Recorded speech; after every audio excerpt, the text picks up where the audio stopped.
Chapter 69. Hearing the scream, the standing figure took out a match from his bosom and lit the candle on the table. The dim, flickering candlelight illuminated a bearded, murderous face. Fang Jichen sucked in a breath of cold air. When he looked at the person sitting down, his pupils shrank rapidly, and he wished he could faint immediately. This person was not an ugly person. On the contrary, he had a handsome face blessed by the heavens, and a pair of powerful, narrow phoenix eyes squinted slightly as he looked over. Fang Jichen was so scared that he could not scream. He bent his knees and knelt down heavily, kowtowing several times before he found his voice. "Master Ho, please spare my life. This commoner did not come to the capital to cause trouble. I was bewitched by others. Please spare my life, Master Ho." His father's head was personally taken by Marquis Yongle, so how could he not be afraid? "Who instigated you?" Yu Pinyin slowly asked. "It was the residence's second miss, Yu Xiang. She sent someone to deliver 500 taels of silver to me and my son.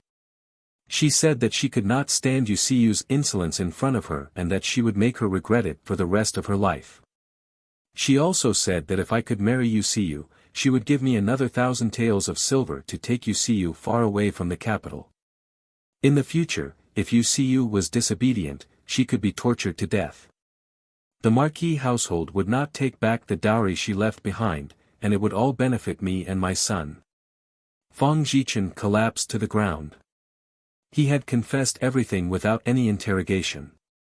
Seeing Yu Pinyin's gaze becoming colder and colder, he hurriedly added, "This commoner's family has already met with a great disaster. If it were not for the fact that we could not survive, we would not have agreed to do such a wicked thing. Moreover, Miss Yu Xiang also promised me and my son that she would not implicate us. She said that Master Ho was obedient to her and that she only needed to help in the residence and this matter would be settled. Master Ho, this was all Miss Yu Xiang's idea. This commoner was also bewitched by her. Master Ho, please spare this commoner and his mother.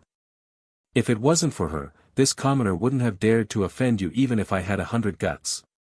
Before he could finish speaking, he was already in an extremely sorry state. Yu Pinyin was silent for a moment, and then he actually laughed in a low voice. His laughter was deep, but it was filled with the frost that could only be condensed in the depths of winter. Before he came, he thought that the mother and son of the Fang family had been driven by a political enemy, but he did not expect that there was a traitor in the Marquis household. "Master Ho, he's slandering Miss like this, isn't he?" The curly-bearded man pulled out the saber at his waist. When Fang Jichen heard the sound of the blade being unsheathed, he was so scared that he wet his pants on the spot. The stench of urine mixed with the smell of alcohol filled the room. As long as the mother and son inexplicably disappear in the capital, tomorrow morning the emperor's desk will be filled with memorials to impeach me. He can't die, at least he can't die in the capital. Yu Pinyin shook his head as he took out a pair of thin gloves and slowly put them on. He walked over to Fang Jichen and said, "I'll give you a chance to live, but let's see if you know what's good for you." What chance?" Fang Jichen hurriedly asked. "There's no rush. You keep mentioning Yu Xiang, and you still dare to pour dirty water on her. This Marquis will teach you what it means to live a life worse than death." Yu Pinyin laughed softly and stretched out his fingers. In an instant, he dislocated Fang Jichen's lower jaw so that he couldn't scream. Then, he dislocated all the bones in his body one by one. After an hour, Fang Jichen was as limp as mud. All the joints in his body had been dislocated. His chest rose and fell weakly, and he was almost out of breath. Yu Pinyin walked around him, then took off his gloves and casually threw them on the ground. He said faintly, "Send someone to Yangzhou to investigate.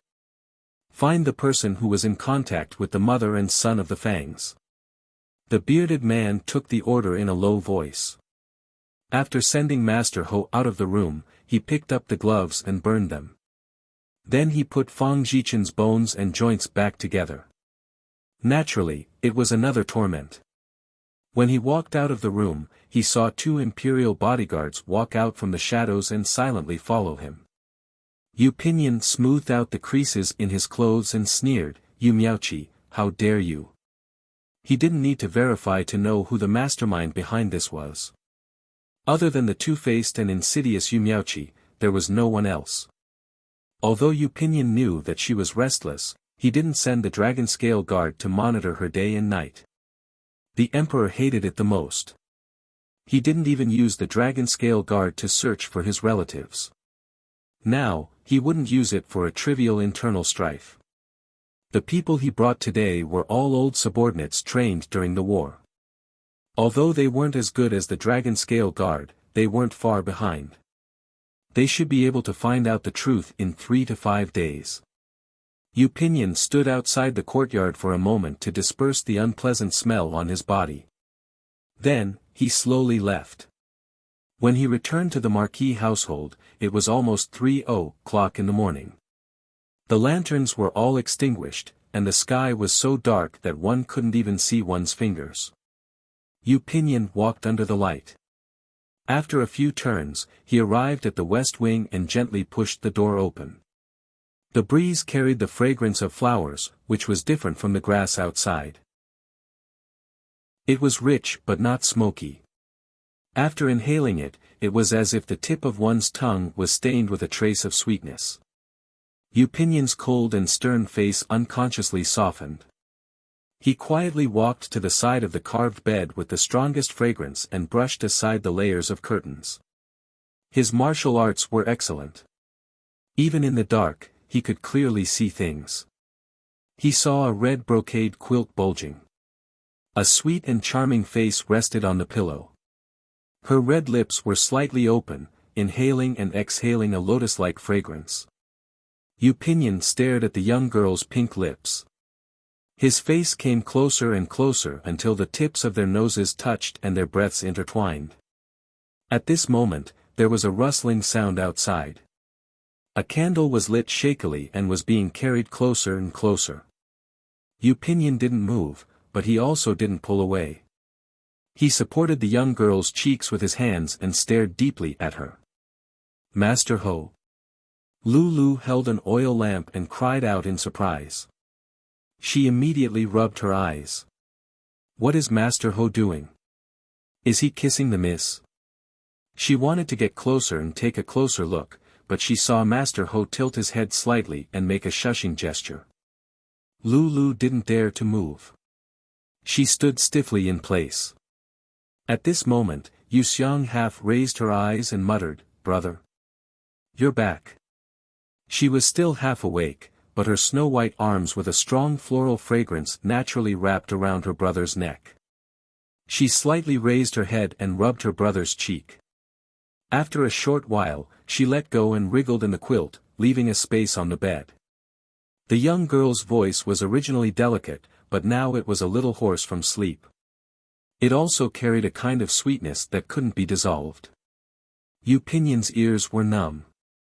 His heart felt like it was soaked in honey, up and down, unsettled. He slowly curved his lips. Under Lulu's incredulous gaze, he took off his outer shirt and boots and lay down beside the young girl. Before the age of 12, the brother and sister often rested on the same bed, so their movements were very familiar. As soon as one raised her neck, the other put his arms under it and gently held her in his arms and patted her. The young girl was originally petite. At this moment, she curled up like a cat and drilled into her brother's arms. She looked even more small and soft, very lovable. Yu Pinyin glanced at her and couldn't help but chuckle. His 5 fingers gently stroked her hair, and then he sighed with satisfaction. Yu Xiang felt very comfortable being stroked. Her eyelids gradually sank, but she suddenly opened them and asked, "Brother, did you go to deal with Yu Siyu's matter?" "Yes, it's done." Yu Pinyin nodded absent-mindedly. Yu Xiang made an "oh" sound. Her eyelids drooped twice, and she gradually fell into a dark and sweet dreamland. Her small hands tightly grasped her brother's collar. Lulu took the oil lamp and went out for a while. When she came back, her master had already fallen asleep. Master Ho was still lying beside her and hugging her. One hand was under his neck, and the other was twirling her master's hair and playing with it. Half of his handsome face was exposed by the candlelight, and the other half was hidden in the darkness. His expression couldn't be seen clearly, but his pair of long and narrow eyes were shockingly bright. Lulu secretly swallowed a mouthful of saliva. After thinking for a while, she finally dared to speak in a low voice, "Master Ho, I've already informed the front courtyard. They've already prepared hot water and toiletries for you to go back. You still have to go to court tomorrow, so please rest early. This servant will take care of Miss here." Yu Pinyin didn't reply. Using his 5 fingers, he combed his sister's hair and carefully tucked her in. Only then did he slowly pull out his arm. Just as he was about to get up, he was pulled back. Only then did he realize that his sister was still holding on to his collar.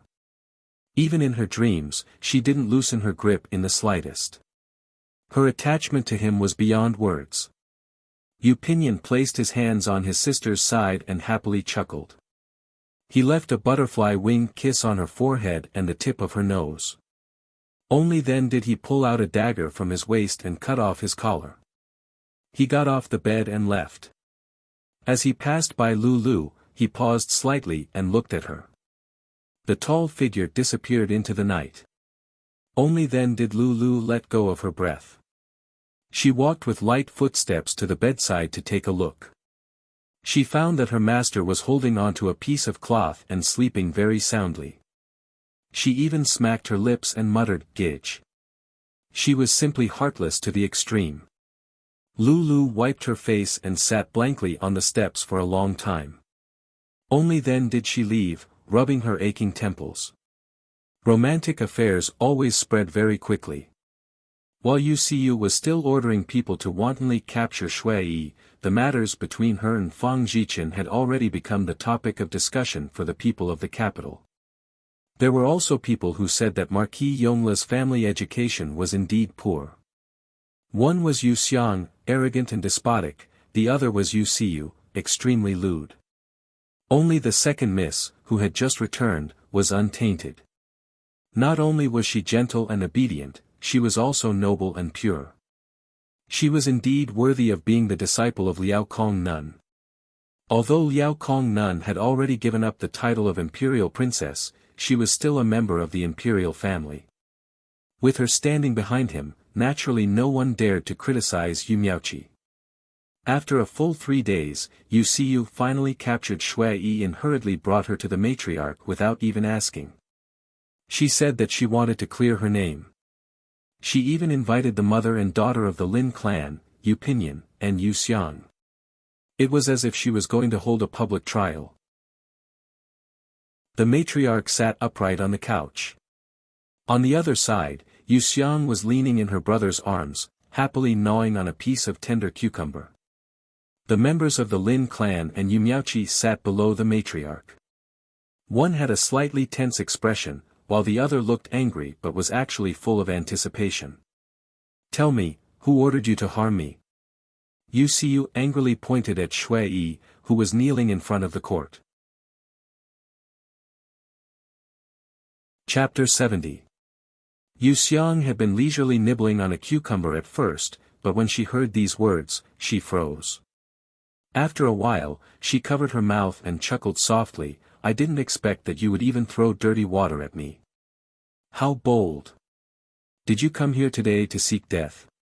Her long, shapely eyebrows furrowed, and her charming face instantly became imposing. The servant girl was so frightened that she hurriedly leaned back. She quickly glanced at Mama Kim, who was standing behind the Lin clan, and resolutely said, "I already knew that Miss wouldn't let me live, so I ran out of the city. Since I've already been caught, I can only accept my fate. The old lady, Miss 3, ordered me to do this. She said that she couldn't marry, so she wanted to ruin eldest Miss's reputation. She told her that even if she married, she wouldn't have a good life. She gave this servant 100 taels of silver. This servant was greedy for money, so this servant stole eldest Miss's personal belongings and gave them to her.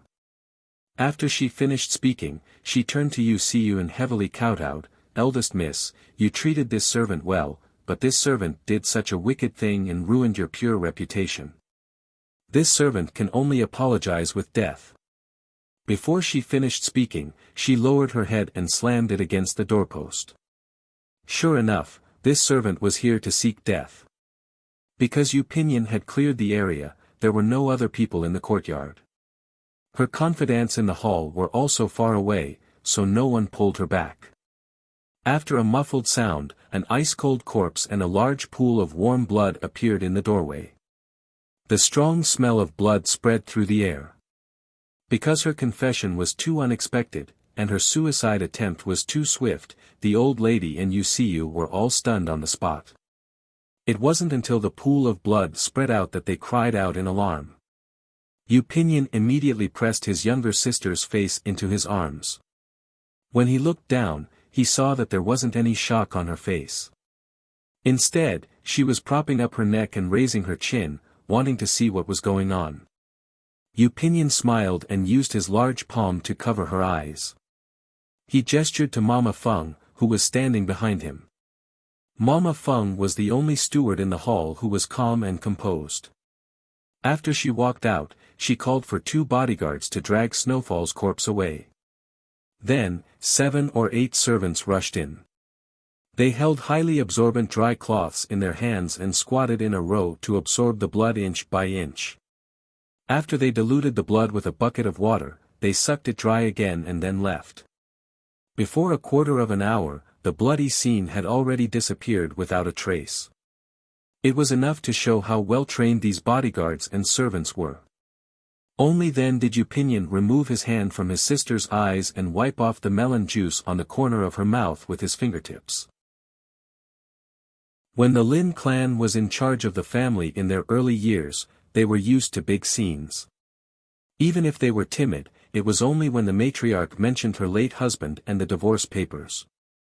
Now, they quickly calmed down and glared sharply at Wuxia. Yu Miaoqi's thoughts were vicious, but she was only 14 years old. Although she was the one who planned Snowfall's death, seeing it with her own eyes was completely different from what she imagined. The large amount of blood still seemed to be reflected in her eyes, and no matter how hard she tried, she couldn't wash it away. She hurriedly threw herself into the arms of the Lin clan and lowered her head to hide her guilty and frightened expression. It was not until the few servants had left that Wuxia let out a scream, breaking the dead silence in the hall. The matriarch closed her eyes and gently twirled her prayer beads. She didn't seem to be shaken by the tragic scene in front of her, but the bulging veins on her forehead showed that she was trying to suppress her anger. Ever since she became a Buddhist, she hadn't taken a life for many years. She didn't expect that someone would be so bold as to use malicious ghosts and vengeful souls to pollute her peaceful place. As for what that girl said, she didn't believe half a word. If Xiang'e wanted to punish someone, she would definitely turn the world upside down. Everyone knew that she would use real swords and spears to do things openly. She would never use such underhanded tricks behind her back. After all, she was the child that she raised with her own hands. How could she not understand her character? However, before the matriarch could say anything, the Lin clan pointed at Wuxia and scolded, "You evil creature, you even hurt your own sister like this. Do you still have a conscience? Come, punish her according to the family rules." After saying that, she looked at Wuxia and comforted her gently, "Don't worry, Siyu. After I punish her, I will definitely chase this evil creature to the countryside and let her live and die on her own. I will also seek justice for you." Wuxia looked at her with astonishment, then looked at Yu Miaoqi who was hiding in her arms. She was really shocked by the level of insidiousness and shamelessness of this mother and daughter pair. Snowfall was still a trap, just to get rid of Wuxia. What a powerful method. She had already thought about it for 3 days and nights. How could she be fooled by the gentle appearance of the Lin clan's mother and daughter? Just as she was about to refute, she heard Yu Pinyin speak coldly, "Punish what family rules? In this Marquis Yongle, this Marquis is the family rules.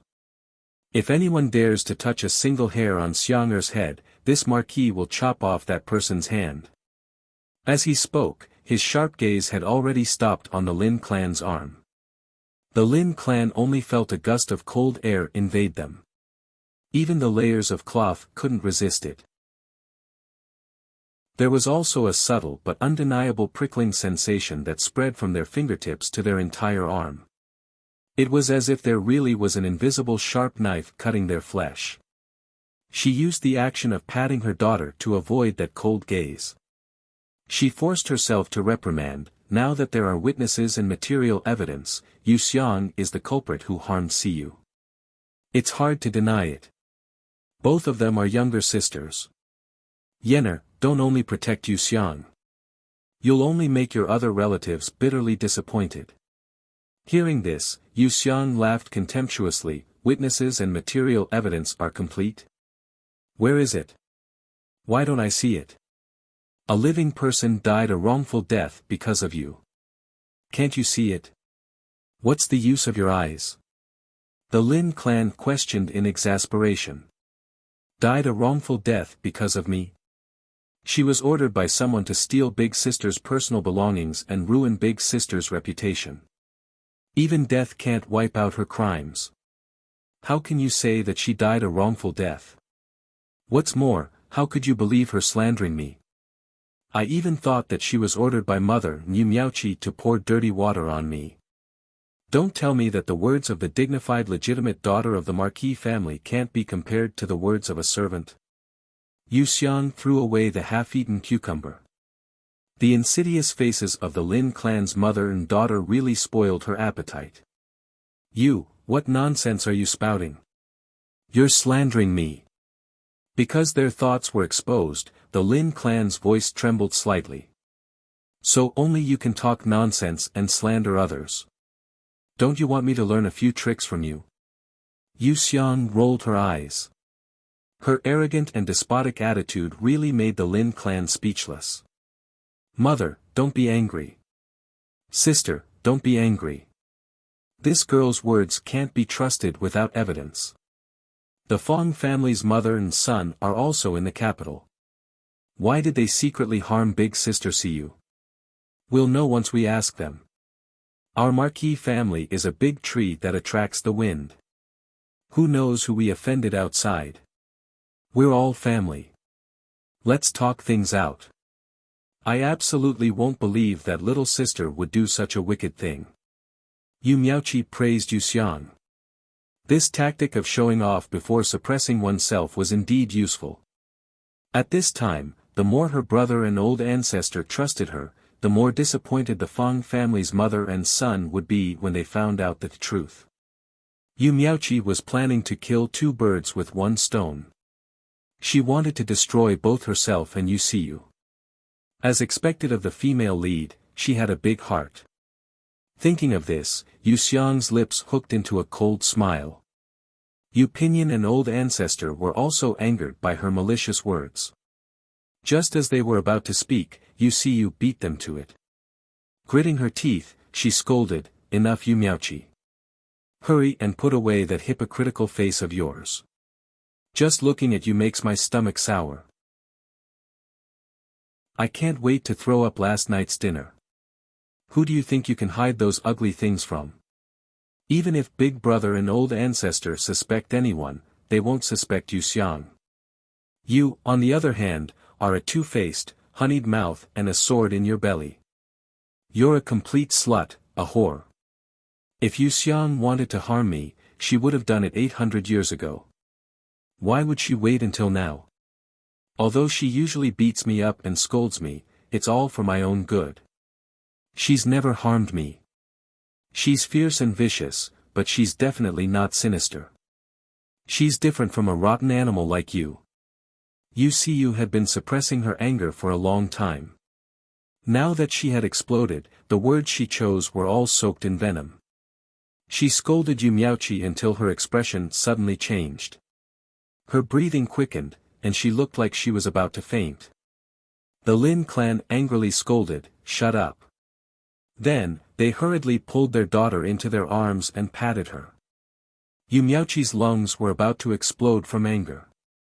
No matter how she racked her brain, she couldn't understand why Yu Xiyu would say such things. 3 days ago, she was clearly holding a pair of scissors and looking for Yu Xiang to settle accounts. She was chased out by Yu Xiang's servant girl with a stick. Why was she defending Yu Xiang today and opposing her so much? Why did her attitude change so much? Wasn't she very easy to fool before? She believed everything she said. This time, there were witnesses and evidence in front of her, and there was even a human life involved. Why didn't she believe it? Countless question marks appeared in Yu Miaoqi's mind, but she was really guilty. For a moment, she couldn't find any words to refute. She could only cover her face and cry. Cry, other than crying and scheming behind people's backs, what other skills do you have? Oh, no, I was wrong. You're also very good at acting. You're one person in front of people and another behind their backs. You think you're very capable and can play anyone in the palm of your hand. Let me tell you the truth. You're a peacock with its tail open. You look perfect in the front, but in reality, you've already exposed your butt. Do you really think everyone doesn't know how smelly and ugly your butt is? I'm just too lazy to argue with you. Yu Xiyu still couldn't vent her anger. She kept cursing and swearing, unwilling to let it go. Yu Pinyin and old Madame Fu didn't care. One of them closed her eyes and the other closed her eyes. The Lin clan and Yu Miaoqi wanted to say a few words, but because she spoke too quickly, they couldn't get a word in. They could only grind their teeth and glare at her as if they wanted to eat her. Yu Xiyu glared back even more fiercely. Her reputation had been ruined by these two bitches. What was she afraid of? What filial piety and sisterly love? To hell with it all. It was the first time Yu Xiang saw Yu Xiyu go all out. She covered her mouth and was overjoyed. When she saw that Yu Xiyu's voice was a bit hoarse, she even took the initiative to pass her a cup of hot tea. Yu Xiyu was flattered and took it. While she was drinking tea, the Lin clan was about to angrily rebuke her, but they heard Yu Pinyin slowly say, "Mama Feng, please ask the two misses to leave. They're all so tired. This marquis will take care of the rest." Yu Xiang quietly tugged at her brother. Seeing that he wasn't willing to compromise, she could only move to the wheelchair and let Mama Feng push him out. Yu Xiyu didn't dare to disobey. She put down her teacup and got up to leave. When they reached the courtyard, the two refused to go far. One sat by the pond to feed the fish, while the other stood under the banyan tree and craned her neck to watch. They were both waiting to see Yu Miaoqi's miserable appearance after her brother taught her a lesson. Chapter 71. Yu Miaoqi had only been in charge of the household for less than a month, but she had already bribed many servants to set up such a vicious trap. Even Snowfall was willing to die for her.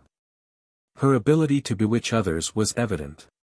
Yu Xiyu was afraid that her ancestor and brother would also be deceived by her, so she walked in circles under the tree. From time to time, she would stand on her tiptoes and stretch her neck to take a look. "You want to eavesdrop? Then go ahead," Yu Xiang casually said as she threw a handful of fish food into the pond. "But Mama Feng and Mama Ma are guarding the door. I don't dare." Yu Xiyu was very afraid of the two mamas. "Go ahead. They won't stop you." Yu Xiang waved her sleeves. The two of them actually didn't quarrel when they were together, nor did they secretly oppose each other. Such a scene was truly rare to see in 100 years. It wasn't until now that Yu Xiyu truly understood how straightforward Yu Xiang's personality was.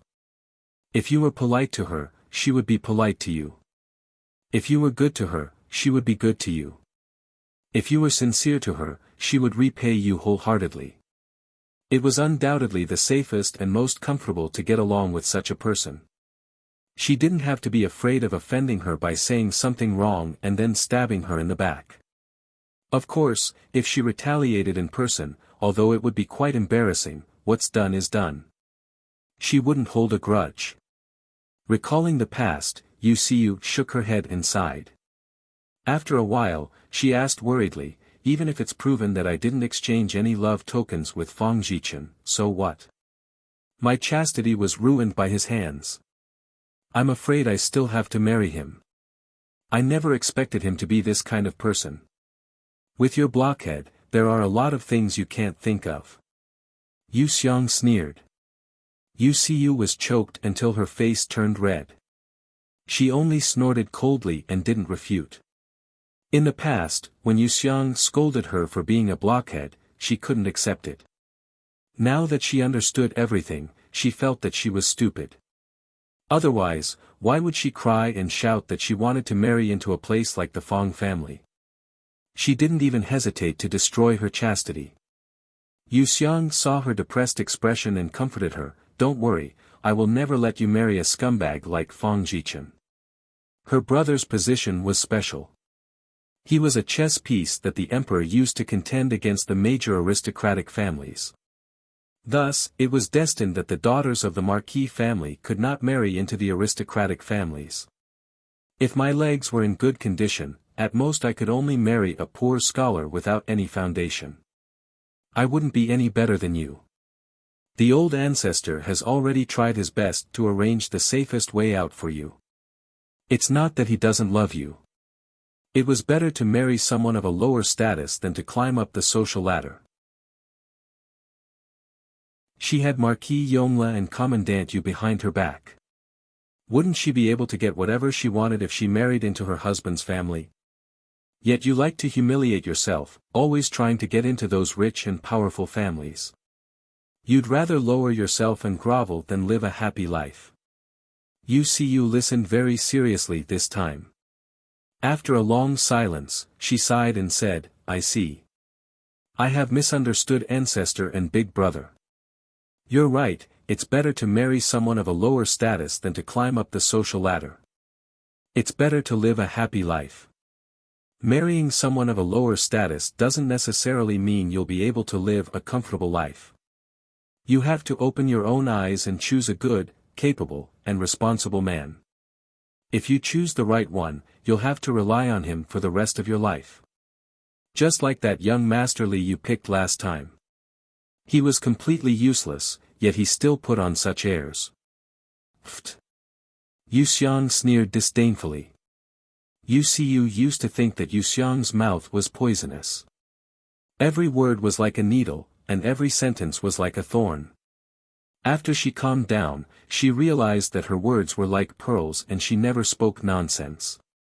She couldn't help but laugh and say, "Younger sister is right. I should have listened to you long ago. Otherwise, I wouldn't have chosen a heartless animal." Because she had been with Yu Xiang for a long time, she didn't realize it herself, but others did.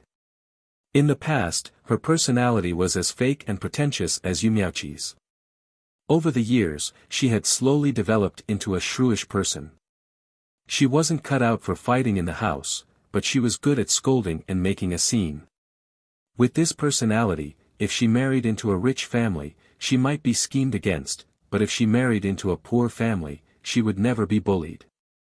It was also Yu Xiang's method.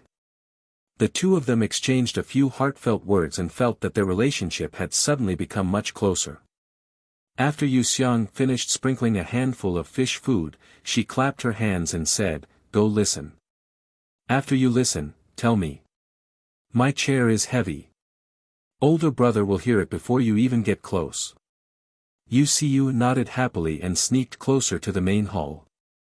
As expected, Mama Feng and Mama Ma turned a blind eye to her.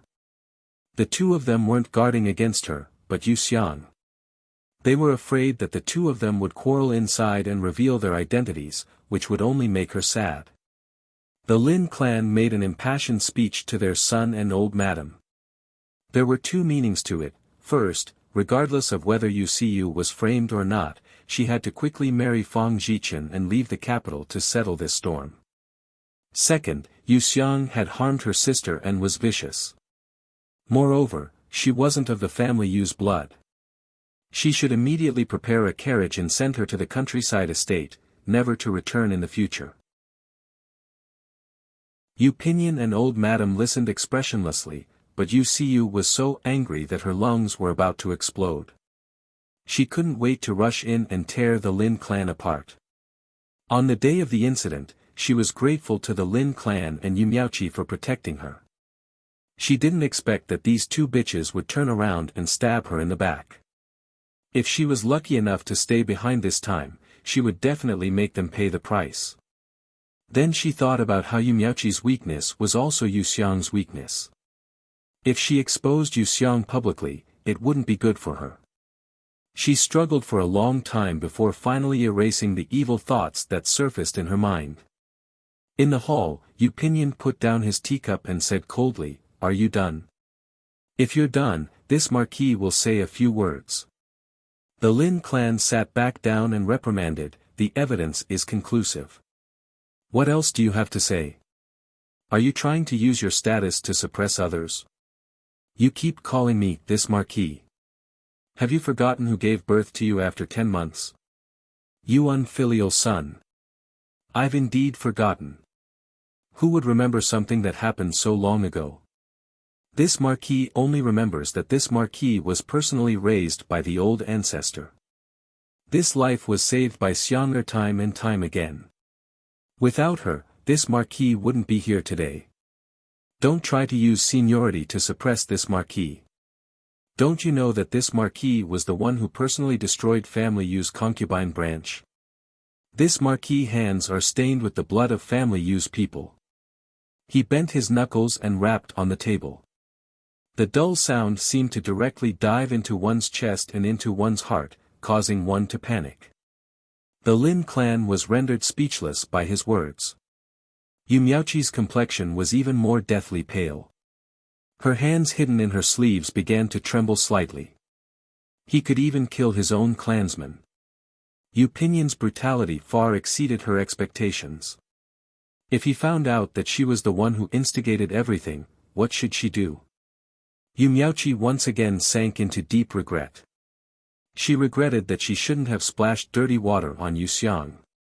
Otherwise, there wouldn't have been so many disturbances. Yu Pinyin didn't look at the expressions of the Lin clan's mother and daughter. He slowly opened his mouth. A month ago, there were two people in the Fu who asked for leave.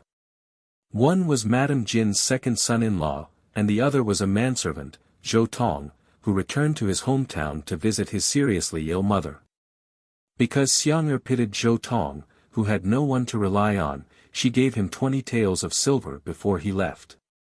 That Zhou Tong's body was found by this marquis a few days ago.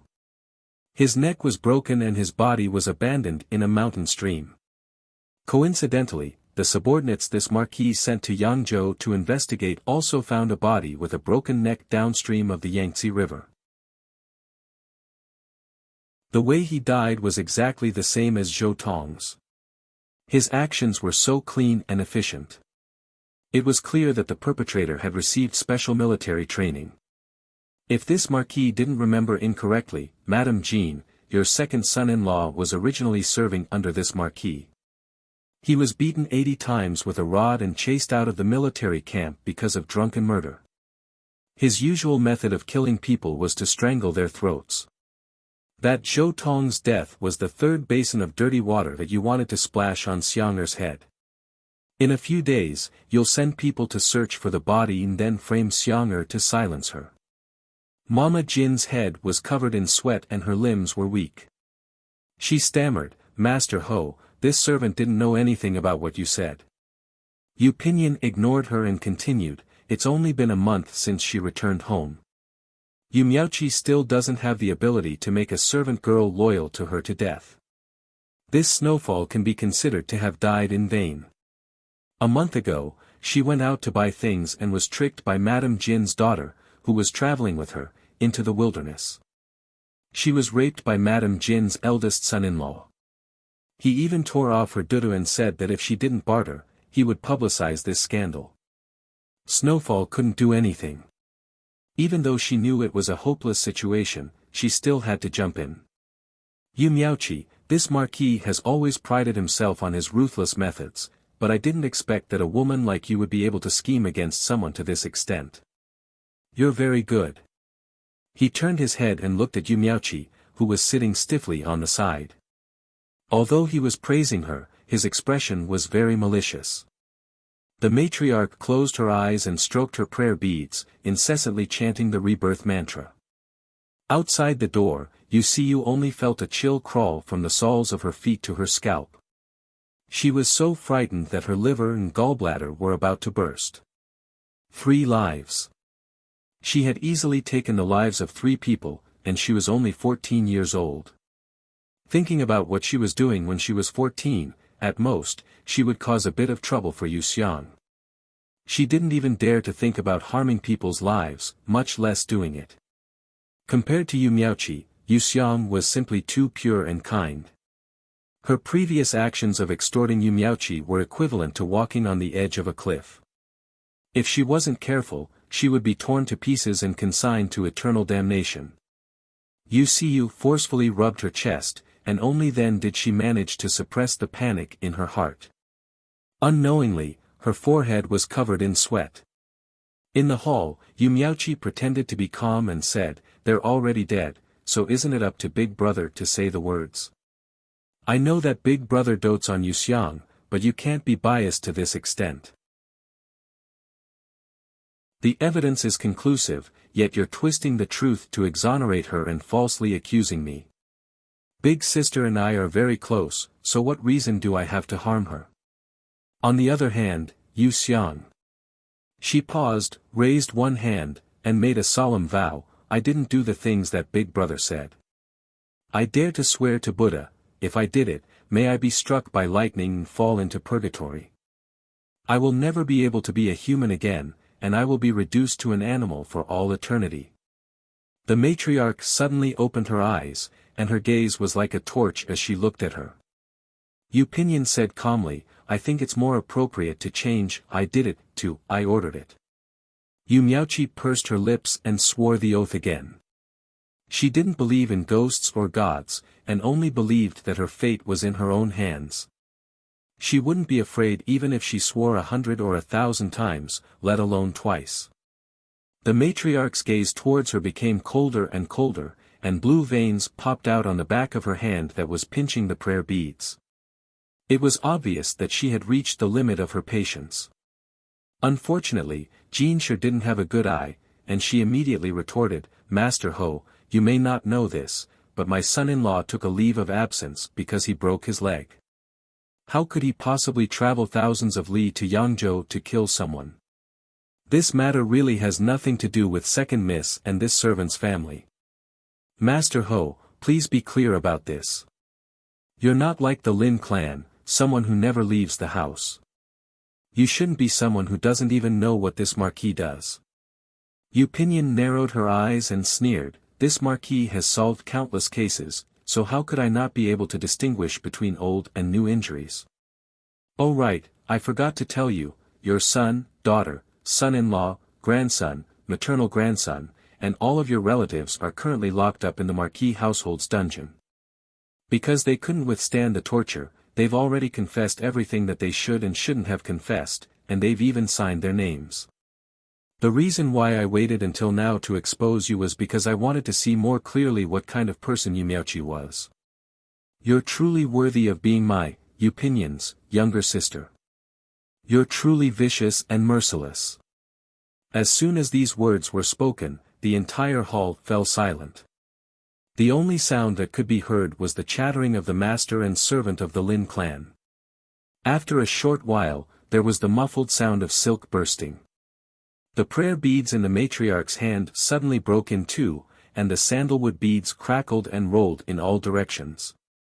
The author has something to say, "Thank you to my rich friends, and thank you to all the friends who supported the original novel. Moi."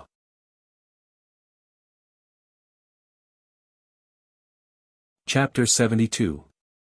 The hall once again fell into silence. Outside the door, Yu finally let out a long sigh of relief. She rejoiced at the fact that she had a big brother like Yu Pinyin. If it were any other family, they wouldn't have bothered to investigate the truth. They wouldn't have insisted on believing in her innocence despite all the layers of slander. They probably would have sent her away with a few hundred taels of silver a long time ago. Even worse, they might have drowned her in a pond in order to restore the family's reputation. Being able to grow up under her big brother's protection was truly a blessing. Thinking of this, Wuxia couldn't help but cover her face and weep. She regretted all the suspicions she had towards her old ancestor and her big brother in the past. Mama Feng respectfully handed her a handkerchief. The last prayer bead finally stopped rolling, and the crackling sound that reverberated through the room came to an abrupt end. Only then did Yupinian look towards Yumiauchi, who was scared silly. He gestured slightly with his index finger, "Come over here." His cold and ruthless expression and soft coaxing tone gave off an inexplicable sense of familiarity. Wuxia suddenly remembered how Yu Xiang looked before he flew into a rage. Wasn't he exactly the same as her big brother now? She couldn't help but squint her eyes and secretly laugh. She secretly thought that Yumiauchi was going to be unlucky. Yumiauchi didn't dare to disobey. She slowly walked to the front of the hall. Her mind was constantly thinking of excuses, but she was suddenly sent flying. Yupinian had practiced martial arts since he was a child. His strength was unimaginable. In the blink of an eye, Yumiauchi's cheeks were swollen like a steamed bun. The corner of her mouth split open, and blood dyed her white teeth red. She covered her face and looked over in horror. She clearly didn't expect Yupinian to hit a weak girl like her. The Lin clan screamed and rushed towards their daughter, but the matriarch stopped them with her walking stick. She sternly scolded, "Sit down obediently. Yandere wants to teach his little sister a lesson. He won't allow anyone to interfere." The Lin clan's heart was burning with anxiety. He reached out to push the crutches away, but the old lady hit his kneecap hard. The pain made him kneel on the ground immediately. Outside the door, Wuxia's breathing became heavier. An expression of hatred and relief appeared on her face. In her heart, she was applauding the actions of her elder brother and ancestor. Yumiauchi only felt a buzzing sound in her ears, and her mind was in a mess. She couldn't think at all. When she heard Yupinian order her to get closer, she was clearly scared out of her wits, but she couldn't control her hands and feet. Little by little, she inched closer. Yupinian forcefully grabbed her chin and said word by word, "Yumiauchi, this marquis already knew what kind of person you are. Your family Shen declined because of your futile attempt to curry favor with the crown prince. Your adoptive father died in vain because of your deceitful actions. Your adoptive mother originally wanted to send you home, but you snatched away the money to treat her illness. She died of anger while still alive. Let's not talk about the past for now. You knew that Shen Yuanqi was also in the capital, so you had people spread the news that he was once a servant in the Shui estate.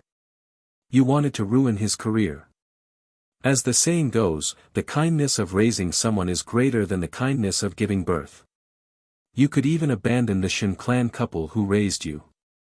You could also do such a thing to your older brother who grew up with you. Your heart is so vicious that it's devoid of conscience.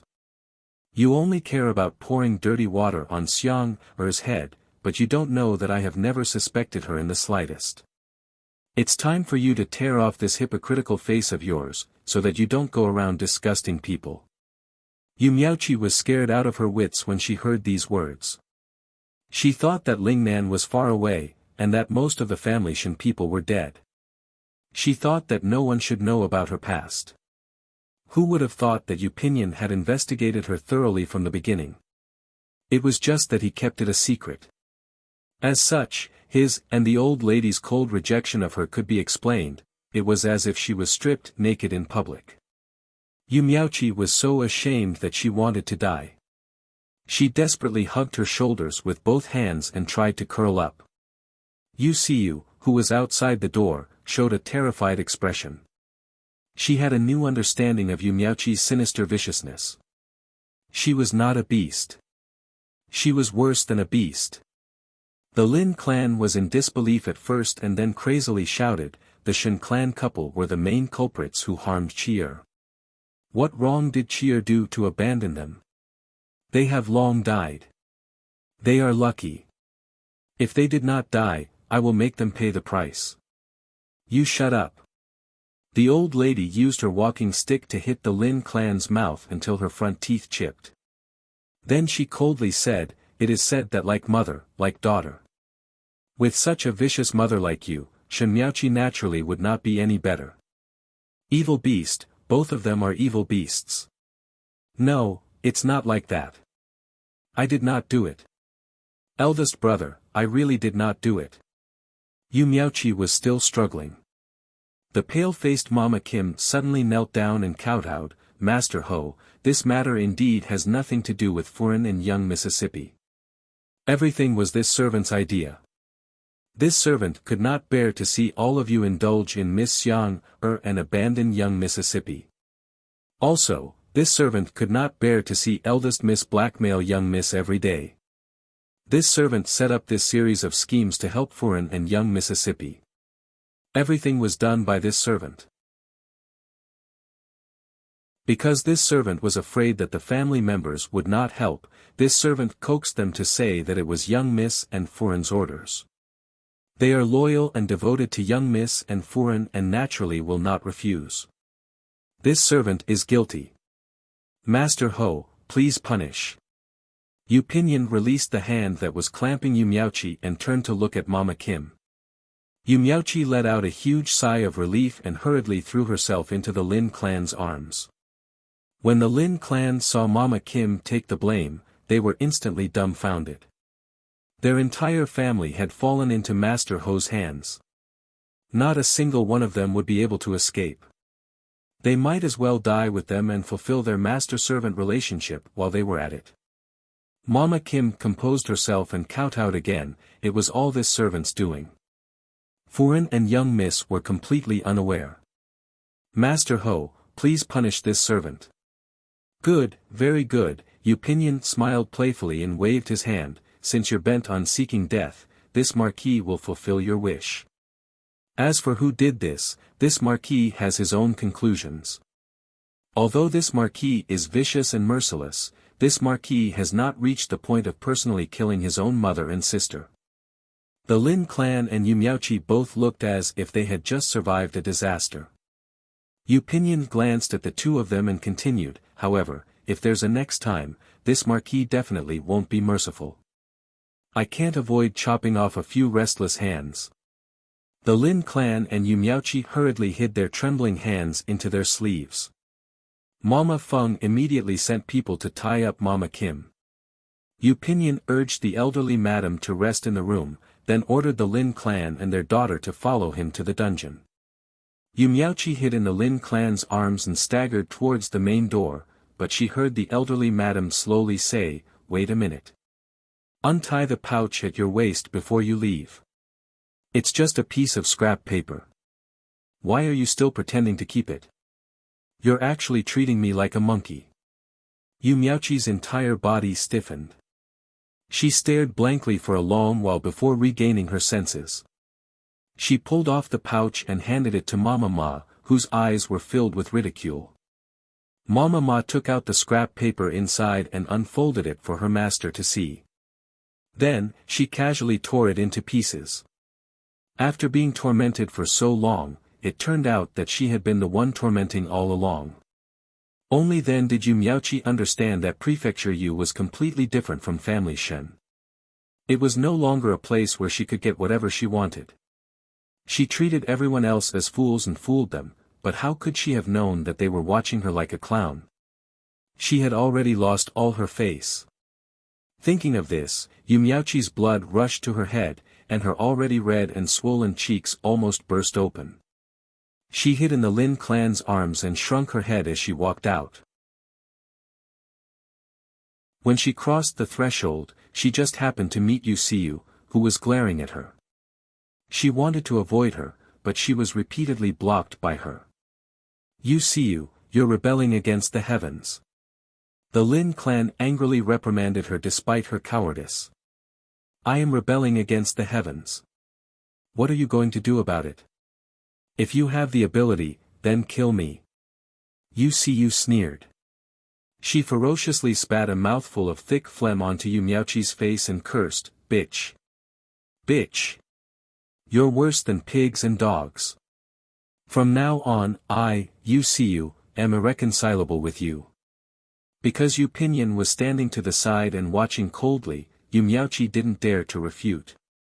She only used her sleeve to silently wipe away the thick phlegm. Yu revealed a contemptuous smile, then apologized to her brother. Only then did she run towards Yu Xiang, who wasn't far away, and gesticulate as she said something. Yu Pinyin waved at his sister, then led the Lin clan's mother and daughter, as well as Mama Kim, to the dungeon. Jin clan, you betrayed your master and killed someone. Your crime is unpardonable.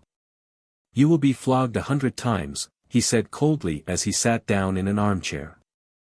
Mama Kim's children and grandchildren were locked up in the cells on both sides. There were dozens of people in the family, and not a single one was left out. When they heard these words, they hurriedly rushed to the cell door to beg for mercy, then called for help from the Lin clan and Yu Miaoqi. The Lin clan and Yu Miaoqi hugged each other, trembling in fear. Sit down. Let's see what kind of sin you have committed. Yu Pinyin patted the two chairs next to him. The Lin clan and Yu Miaoqi sat down, trembling with fear. From time to time, they would look at him with pleading eyes. Yu Pinyin ignored them.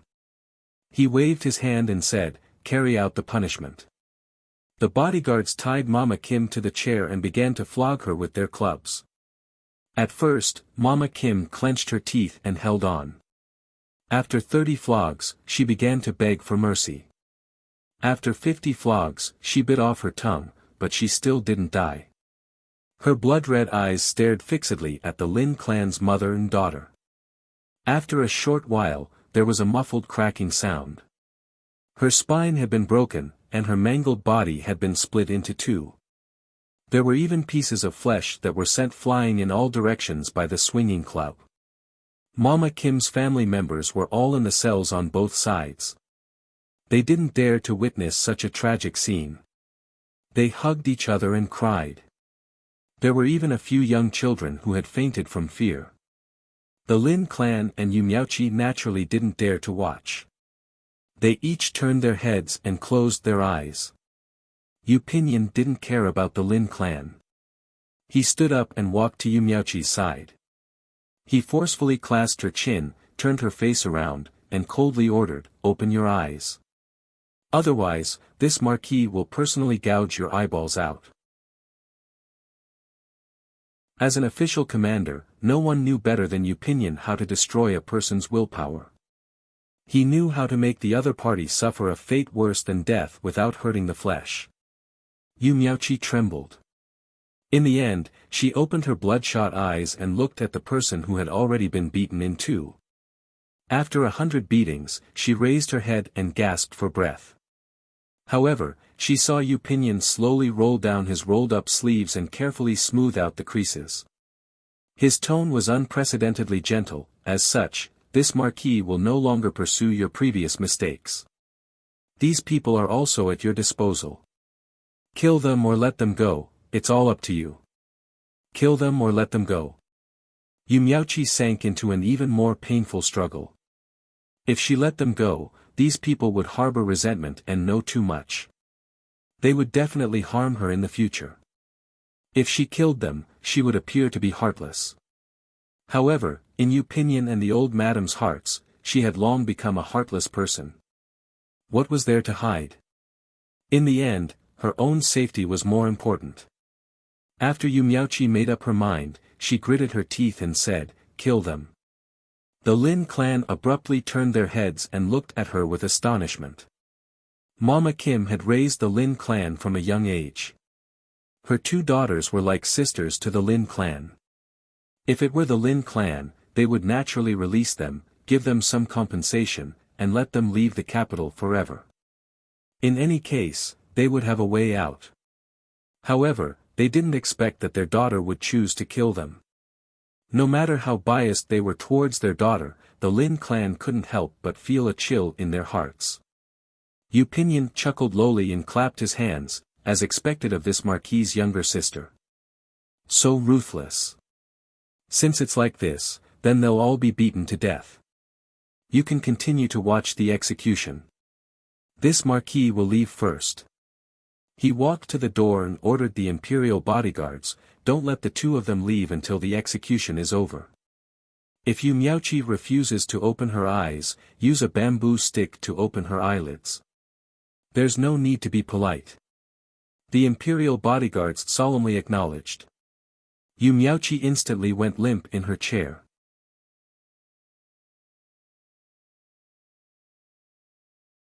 Chapter 73. They watched the execution until the lanterns were lit. Only then did the mother and daughter support each other as they walked out of the dungeon. When they smelled the bloodless air outside, they breathed deeply as if they had come back to life. It was said that Yu Pinyin's methods were ruthless and treacherous. They finally experienced it for themselves. Although he had hit someone else, the scene of flesh and blood flying everywhere would be engraved in their minds for the rest of their lives. From then on, this experience would become an evil spirit that would haunt their dreams. Unless they died, they would never be able to get rid of it.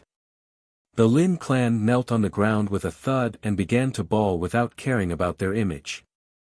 She was remorseful, she was afraid, and she hated herself for being powerless. How could Yu Miaoqi not feel remorseful or afraid? But what was the point of feeling remorseful and afraid?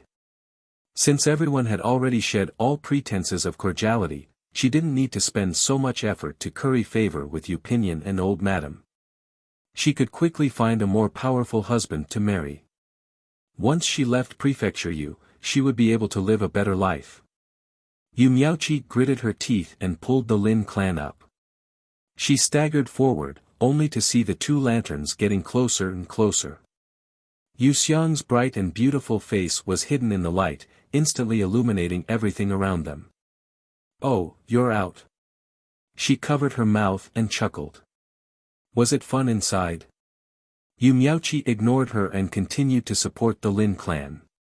When the two passed by each other, Yu Xiang stretched out her little finger and shook it slightly. Her contemptuous tone made people's teeth itch. "Yu Miaoqi, you want to fight with me? You're still like this." Yu Miaoqi suddenly turned around and glared at her as if she wanted to eat someone. Seeing her pull out her horsewhip with a murderous expression, she hurriedly turned around and supported the dazed Lin clan as they quickly ran away. It was as if there was an evil spirit chasing after them. A string of bell-like chuckles sounded behind the two of them, following them like a shadow. In the main courtyard, old madam was leaning on the couch. Her gaze was fixed on the empty space where a corpse once lay with a malicious expression. "Take out my account book," she said slowly. Mama Ma took out a small book and a pen and handed it to her. Old madam muttered as she wrote, "I chased the Lin clan out of the Marquis household right after Siyu got into trouble. And I don't know what the outside world, but I can only endure it." She originally thought that after driving Mrs. Lin out of the house would be peaceful. But now it seems that this was not the case. Yu Miaoqi was even more troublesome, out. Mammy Ma listened carefully and didn't dare to answer casually. The old lady let out a long sigh and continued, "Look at her. She made such a vicious oath without any regard for ghosts or gods. She didn't differentiate between good and evil. Everything she did was for her own benefit. For her own sake, she killed the Shen couple, blocked her adopted brother's career, and ruined her sister's reputation. Won't she destroy the Marquis household in the future? The Lin clan. Even they can't get any true feelings from her. How can we enter her heart? It's fine if we don't enter her heart, but I'm afraid she hates us to the core. She'll take her revenge in the future." Mama Ma nodded sadly. Old madam closed the account book and sneered, "If I knew this would happen, I wouldn't have brought her back. Evil creature. She's really an evil creature. Mama Ma thought for a moment and asked, then, should the old lady take back the funds? No need. Just send someone to watch them. We'll settle the score together in the future. This matter shouldn't be blown up, so I'll bear with it for now. Yu Miaoqi is very cunning. Even if there's obvious evidence, she won't admit it. She's much harder to deal with than the Lin clan. If she wants to cause trouble, I'll let her do it. When she causes trouble, I'll make her lose face. When that time comes, let's see who can take the blame for her. Old Madam's tone was malicious. Mama Ma nodded and didn't say anything else. 2 days later, another strange incident occurred in the capital. It was also related to the Fong family. Fong Jichen was pacing back and forth outside a family's courtyard during the day. That family only had an orphan and a widow left, so they were very concerned about their family's safety. They chased after them with a stick and cursed, causing the neighbors to gather around to watch. Fong Jichen took to his heels to run, but was stopped by a busybody who said that he must have stolen something. The busybody reached into Fong Jichen's clothes and found many colorful undergarments. Everyone was dumbfounded. There was even an ignorant child who pointed at one of them and shouted, "Ah, that's my mother's." The corner of the undergarments was embroidered with her own name, so there was no way to deny it. The child's mother was scared out of her wits and immediately defended herself. I was wondering why the undergarments that were exposed to the sun disappeared every day. It's because they were stolen by this black-hearted dog. There were also many men who recognized the undergarments of their women. In order to protect their reputation, the women had no choice but to confess that their undergarments were stolen. The thief didn't steal property, but instead stole undergarments. Although it was rare, it wasn't the first time. 2 years ago, a thief was caught stealing women's stockings. After he was caught, he was beaten to a pulp, and the incident became very serious. Everyone was filled with righteous indignation.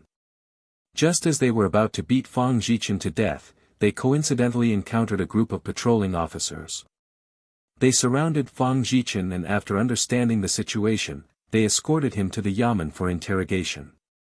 This kind of slightly erotic anecdote spread very quickly, and in less than half a day, Fong Jichen became famous. Then, this incident was connected to the scene he caused at the Marquis Yongle a few days ago. Everyone came to a realization. How was that a private gift between two lovers? It was clearly Fong Jichen who stole the clothes of the Marquis household's young mistress, and conveniently blamed her for it.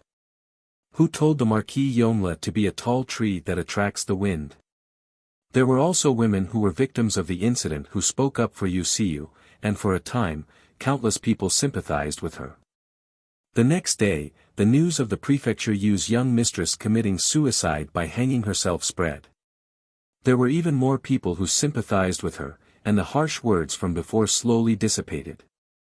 At the same time, the women in the capital no longer embroidered their own names on their undergarments. There were many women in the family, and they were afraid that they would get mixed up after washing, so they only made an inconspicuous mark on the pattern of the embroidery. In the end, Fong Jichen was sentenced to 50 strokes of the cane and exiled for 3,000 li, and this matter was settled. Not long after, the rumor that the Zhuangyuan scholar was born a slave replaced the excitement at the Marquis Yongle, and became the newest topic of discussion among the people of the capital. Everyone was waiting to see how far this stunning Zhuangyuan scholar could go, and how the emperor would deal with him. Ever since the day Mama Kim was beaten to death, the mother and daughter of the Lin clan were both seriously ill and bedridden. The Lin clan was overly worried, and Yu Miaoqi didn't dare to show her face because of the red and swollen palm print on her face. During this time, many steward mamas went to report to Miss Three and the matriarch, but the two ignored them. Helpless, they could only go to the main room to look for the Lin clan. Yu Miaoqi originally thought that the power of being the head of the household would be taken away, but she didn't expect that it was still in her hands. She didn't care what the matriarch and Yu Xiang were planning. She only knew that by being the head of the household, she would be able to gain a lot of benefits. She would be able to accumulate connections and wealth before she got married, and after she got married, it would be enough. Therefore, she put on a veil, forced herself to be alert, and dealt with the household affairs every day as if she wasn't affected by the framing incident at all. When the matriarch heard the news, she coldly laughed. She was even more afraid of this granddaughter of hers. She thought that in the future, she definitely couldn't let her gain power. Otherwise, with her snake-like heart and rock-like temperament, the first person she would take revenge on after gaining power would definitely be the Marquis household. Wuxia also fell ill, but she didn't hang herself like the rumor said. Instead, she fell ill because she was angered by the mother and daughter. After half a month of recuperation, she recovered slightly. After paying her respects, she immediately begged the matriarch to send her to the countryside. Although the rumors outside no longer called her lewd, but said that she was pitiful, her reputation was still damaged, and it wasn't good for her to show her face in the capital. The matriarch immediately nodded in agreement. The next day, Wuxia was packing her luggage in her room when she heard the sound of a wheelchair turning outside the door. "You're leaving already?" Wuxia used her horsewhip to lift up the curtains. "I'm going to the countryside to accompany my concubine mother." Wuxia placed a large brocade box on the table and said with a smile, "Inside this box are all small items from my collection, such as jade, pearl hairpins, small terracotta figurines, and so on. Although they can't be compared to your precious items, they are all my beloved items. I'll leave them for you as a memento. TSK, who cares about your lousy things? Take them to the countryside and send them to the landlady." Wuxia's face was full of disdain.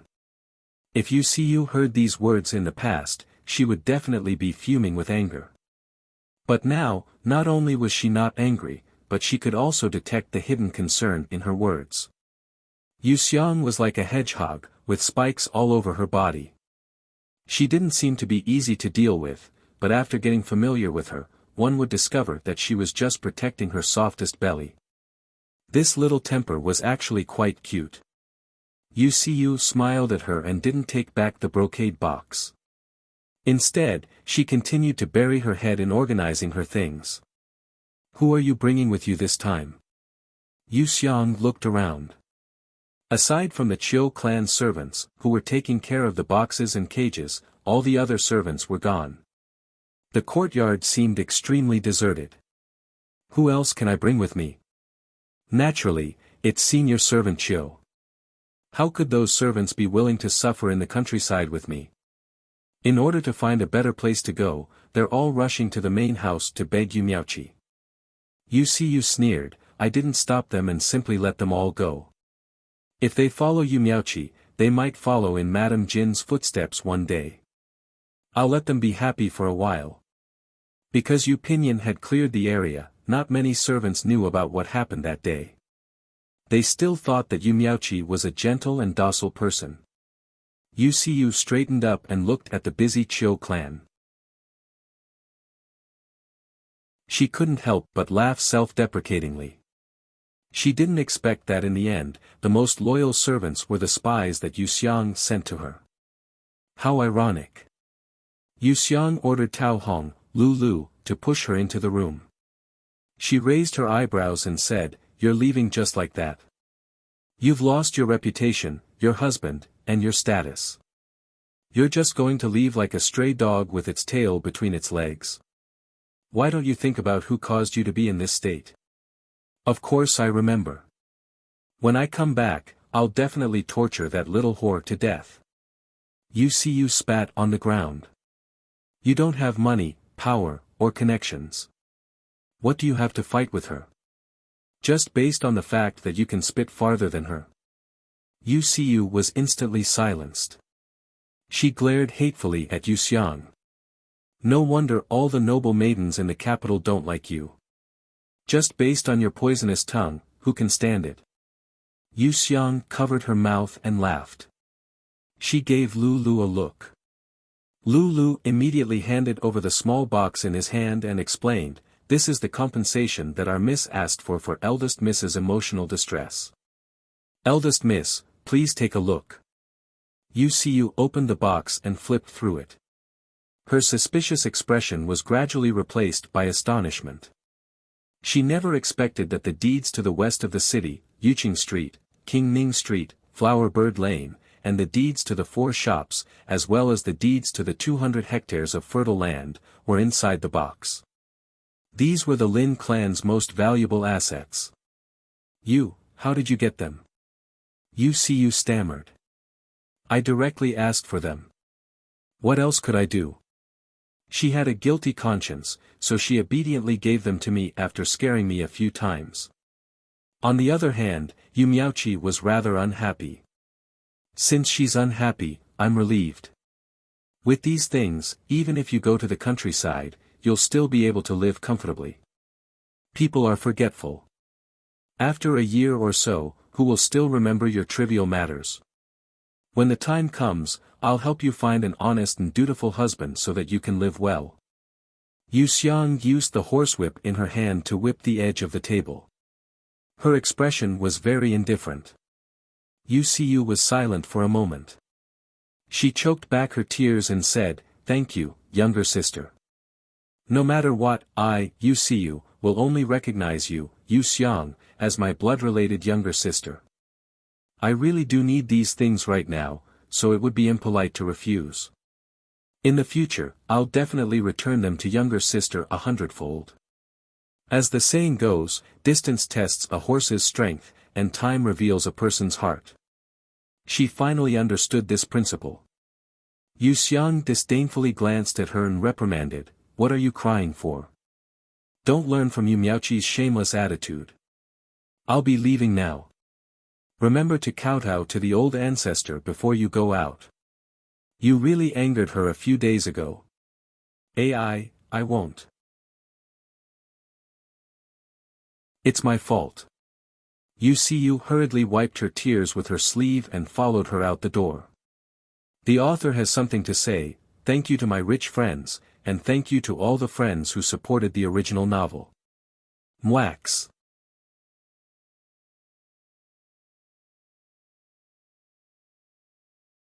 Chapter 74. The main character of every book had an immortal body, unless it was a tragedy. The book that Yu Xiang transmigrated into wasn't a tragedy. As the main character, Yu Miaoqi naturally wouldn't be defeated so easily. She no longer had an image to speak of in front of Yu Pinyin and the matriarch, so she didn't go looking for them to hate her. Instead, she wholeheartedly focused on managing the household affairs. She knew that her only way out was to get married, so the household affairs could only be left in the hands of the Lin clan and not handed over to the matriarch. Otherwise, the matriarch would interfere with her marriage. If she was asked to marry a 6th or 7th rank official like Wuxia, she wouldn't do it even if she was beaten to death. Her future husband's power and status would definitely be above Yu Pinyin's. Yu Miaoqi secretly inquired about the scope of authority of the Commandant Yu and the various deeds of the Dragon Scale Guard. Only then did she understand that in the entire Great Han dynasty, the only people with power and status above Yu Pinyin were the Emperor and the Crown Prince. Even the other princes had to be careful in front of Commandant Yu. Hearing this, Yu Miaoqi instantly broke out in a cold sweat. Immediately, she felt so ashamed that she wanted to die. She had such an all-pervasive power in her hands. Was there anything that Yu Pinyin couldn't find out? However, he didn't say anything. Instead, he asked one question after another, coldly watching her fabricate one clumsy lie after another to cover up the past. He must think that she was very laughable, right? Treating his own younger sister as a jumping clown to watch and play with, he was indeed as cold-blooded and heartless as the rumors said. Yu Miaoqi was filled with bone-deep hatred towards Yu Pinyin, the matriarch, Yu Xiang, Wuxia, and even towards the entire family Yu.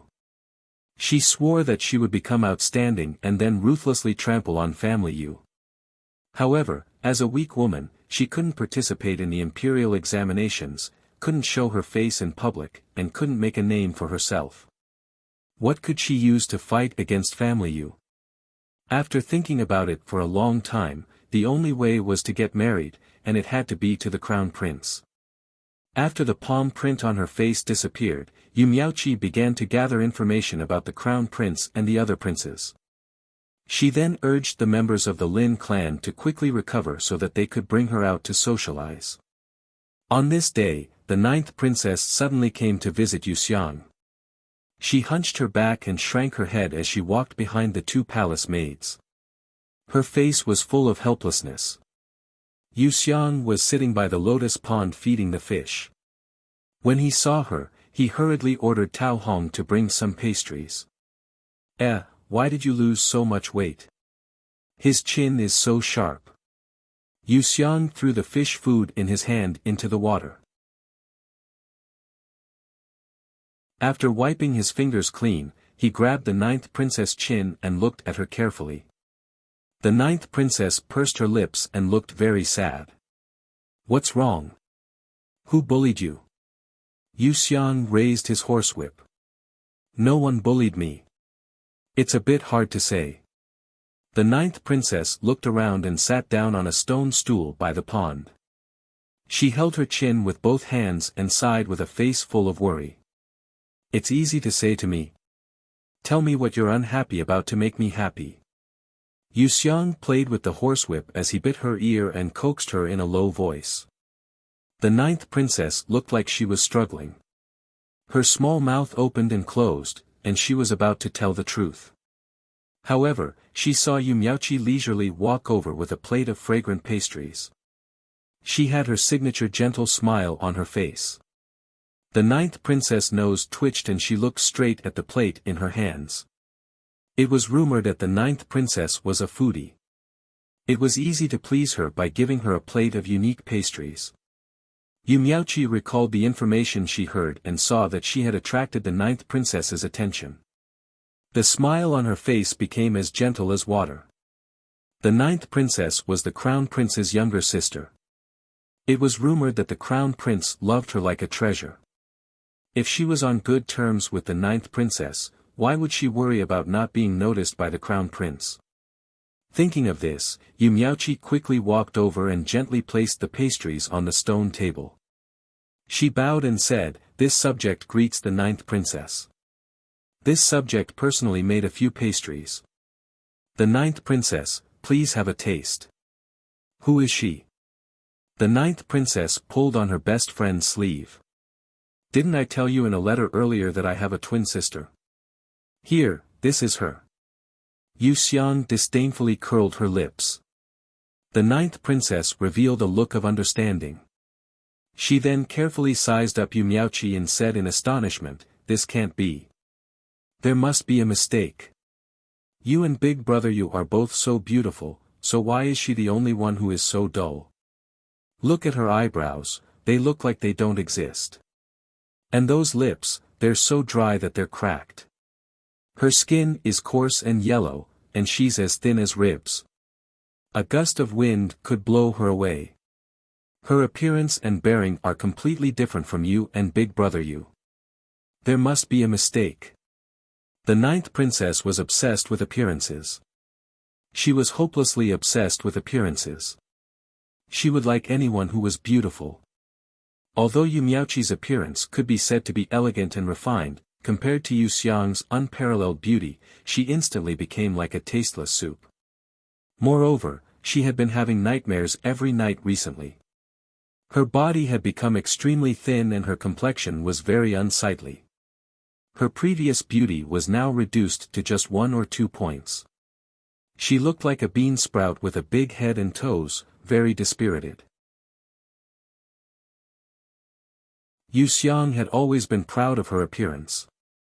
When she heard these words, she wrapped her arms around the 9th princess's neck and laughed wildly. "Good ball, you're really my good little ball. You're absolutely right. I also feel that there must be a mistake somewhere. Otherwise, how could I become sisters with her?" When she said the last word, her brilliant smile was replaced by deep disdain. Yu Miaoqi dug her palms until they bled. Only then did she manage to suppress the overflowing hatred in her heart.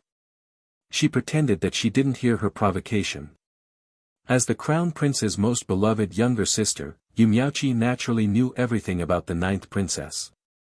She knew that her brain was a bit slow, so her words were very direct. Just now, her words weren't deliberately targeted at her. She was just expressing her thoughts. She was clearly the true blood of the Marquis household, but there were always countless people who questioned her identity. That kind of sullen feeling that made one's heart feel like it was about to explode was not something a normal person could endure. If it weren't for the fact that Yumiauchi and the Lin clan looked extremely similar, who knew what the outside world would say? It was said that there were all kinds of strange things in the world. The appearance of the real and fake siblings could be considered strange. The siblings who were related by blood didn't look alike at all, but the siblings who weren't related by blood looked very similar. When the three of them stood together, Yumiauchi became the one who was picked up outside. The ninth princess didn't understand Yumiauchi's sullenness. When she saw that Yuxiang was happy, she also became happy. She hugged her best friend with one hand and naturally reached out to grab some pastries with the other. When Yumiauchi saw this, she hurriedly moved the dishes towards her, causing her to smile sweetly. The happy expression on Yuxiang's face immediately disappeared. With a flick of her sleeve, she swept the dishes off the stone table and said in a low voice, "You can't eat." A series of clattering sounds frightened the ninth princess. She stammered, "Why? It smells really good." Yuxiang pried open her fingers and took away the last piece of pastry to throw away. She cast a sidelong glance at Yumiauchi and slowly said, "Some things look good and smell good, but are actually poisonous. Just like some people who look gentle and docile, but can actually push their sisters into a bottomless abyss and smash them to pieces with just a turn of the head. One may know a person for a long time without understanding their true nature. You mustn't eat the food that outsiders bring over." The ninth princess looked at Yumiauchi, who was on the verge of collapse, with a horrified gaze. Her two senior palace maids were both the most astute people in the palace. They immediately connected the dots between Yusiyu and Yumiauchi's ruined reputation a few days ago. Their impression of Yumiauchi instantly fell to the bottom of the valley. Although Miss Yu was unreasonable, she never spoke nonsense. Everything that came out of her mouth was 100% true. The ninth princess's personality was so pure. If she were to befriend someone like Yumiauchi, who knew when she would be schemed against until not even her bones would be left. Thinking of this, the two stepped forward and separated Yumiauchi from their master. Yumiauchi pretended to retreat in fear. Tears quickly gathered in her eyes, making her already thin and haggard face appear even more delicate and pitiful. Just at this moment, Lu, who had been released for a walk, fluttered down from the sky. She picked up the pastry crumbs on the ground and began munching on them. Lu, you can't eat poisonous things. Hurry and spit it out. Yuxiang threw a melon seed over, which happened to hit Lu's head. Lu didn't understand human language, but she rolled her eyes and spat out the pastry crumbs. She picked up the melon seed that her master had thrown at her and flapped her wings to fly away. The ninth princess giggled when she saw this. Yumiauchi's heart was filled with resentment, but she didn't show it on her face. She explained with tears in her eyes, "Younger sister, why are you making things difficult for me? I already said that I wouldn't compete with you for big brother and old ancestors' favor, so you don't have to be too guarded against me. However, mother is seriously ill and has handed over the power of managing the household to me, so I have to do my duty. The ninth princess is an honored guest of the Marquis household. As the host, serving a plate of pastries is only the most basic etiquette. Younger sister, please don't think too much about it. These pastries are poisonous. Younger sister, you'll know once you find someone to test them. There's no need to distort the truth and slander me." Before she even finished speaking, her tears were already flowing. How could Yuxiang fall for her trick? He immediately sneered, "Find someone to test them. Why go through all that trouble? Older sister can just pick one up and eat it for me to see. If it's poisonous, then you only have yourself to blame. If it's not, then I'll immediately apologize to you." The ninth princess clapped her hands and praised with a smile, "Good idea. Lotus seed cake has always been smart." Yuxiang glanced at her with satisfaction. "You want me to eat pastries on the ground? What do these two take me for? A pig or a dog? There should be a limit to insulting others." Yu Miaoqi really didn't have any intention of currying favor with the ninth princess right now. She only wanted to pounce on them and strangle them to death. Just as her eyes were filled with resentment, she saw the two palace maids step forward and glare at her like tigers eyeing their prey. She was frightened and immediately put away her hatred. She covered her face and cried. Yuxiang actually laughed and sneered, "I knew you would cry. Every time I expose your rotten deeds, you cry. Can't you change to a new tactic? I have a violent temper. Do you believe that my head hurts from crying? Be careful that I don't slap your face until it blossoms. Do you think I like to oppose you? If it weren't for you framing me time and time again, pouring basin after basin of dirty water on my head, I wouldn't be so guarded against you. You're just like a poisonous snake. Once you get close, you bite. Being bitten by you is my negligence. If I let you bite me a second time, I'd be stupid." She raised her horsewhip and slammed it on the stone table. The leather made a dull sound when it hit the hard object. Yu Miaoqi trembled. She didn't even bother to apologize and covered her face to escape. She was afraid that if she stayed any longer, Yuxiang would expose all of her scandalous deeds. After provoking Yuxiang, 9 out of 10 noble maidens would cover their faces and escape like this. There was even one who fainted from anger. The ninth princess had clearly seen this kind of scene many times, but she still didn't get tired of it. She clapped her hands and was overjoyed. Yuxiang rubbed her head and warned her earnestly, "Do you see that? It's best to stay away from women who cry at the slightest thing. They can always stir up trouble for no reason. It's fine if they rely on you, but it won't be good if they rely on His Highness the Crown Prince through you."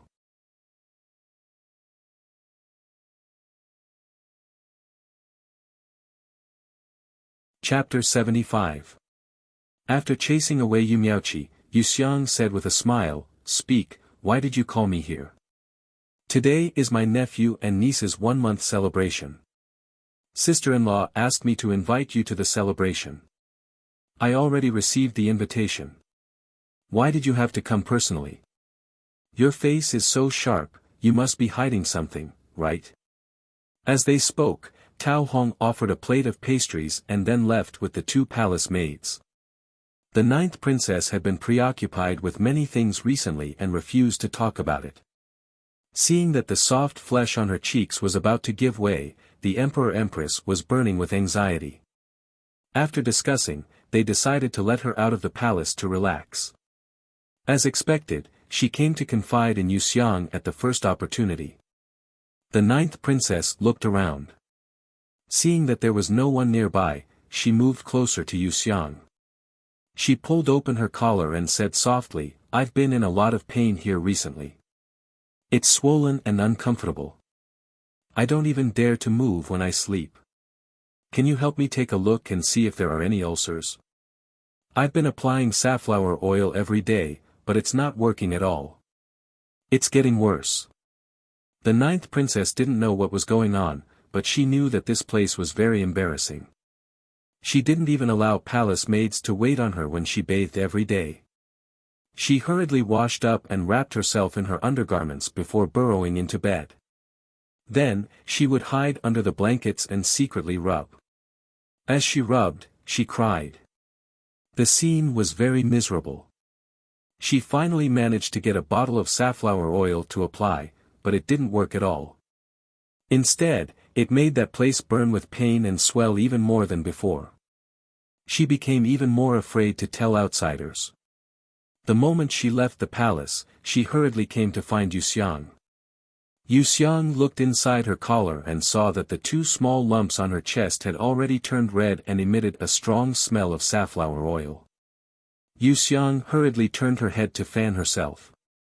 As she fanned herself, she leaned on the stone table and laughed so hard that she almost rolled off the wheelchair. The ninth princess stared at her in panic. Even her breathing became lighter. My strange illness can be cured, right? No, it can't. Yuxiang laughed so hard that she was panting. The ninth princess was so anxious that tears came out. She said in despair, "Then how many days do I have left to live? How should I tell imperial father, imperial mother, imperial brother?" Instinctively, she knew that she couldn't tell anyone about her illness in this place. Otherwise, why would she have to use a small duda to cover it up since she was young? "Wait, I'll talk to you after I catch my breath." Yuxiang waved her hand and laughed to herself for a while. Then, she pointed to her chest and said, "Take a good look. Do you see the difference between us?" Today, she was wearing a transparent chiffon top with a tube top inside. This was the most popular way of dressing in the Great Han Dynasty. The close-fitting cut outlined the perfect curves of the girl's body. Her soft breasts were round and perky, her waist was slender, and her milk-like snow-white skin was half hidden in the top. If one didn't look carefully, it would be fine. At first glance, the fire in his heart almost came out of his eyes. The ninth princess stared fixedly at Lotus Seed Cake's chest and felt a little thirsty. "Can you give me a cup of honey tea?" Her eyes didn't move at all when she said this. "Silly girl, I'm asking you a question. Answer me first before you drink the tea. Can't you see the difference between us?" Yuxiang poked her forehead in exasperation, then leaned toward her. She pulled her collar lower with her fingertips, revealing her deep cleavage.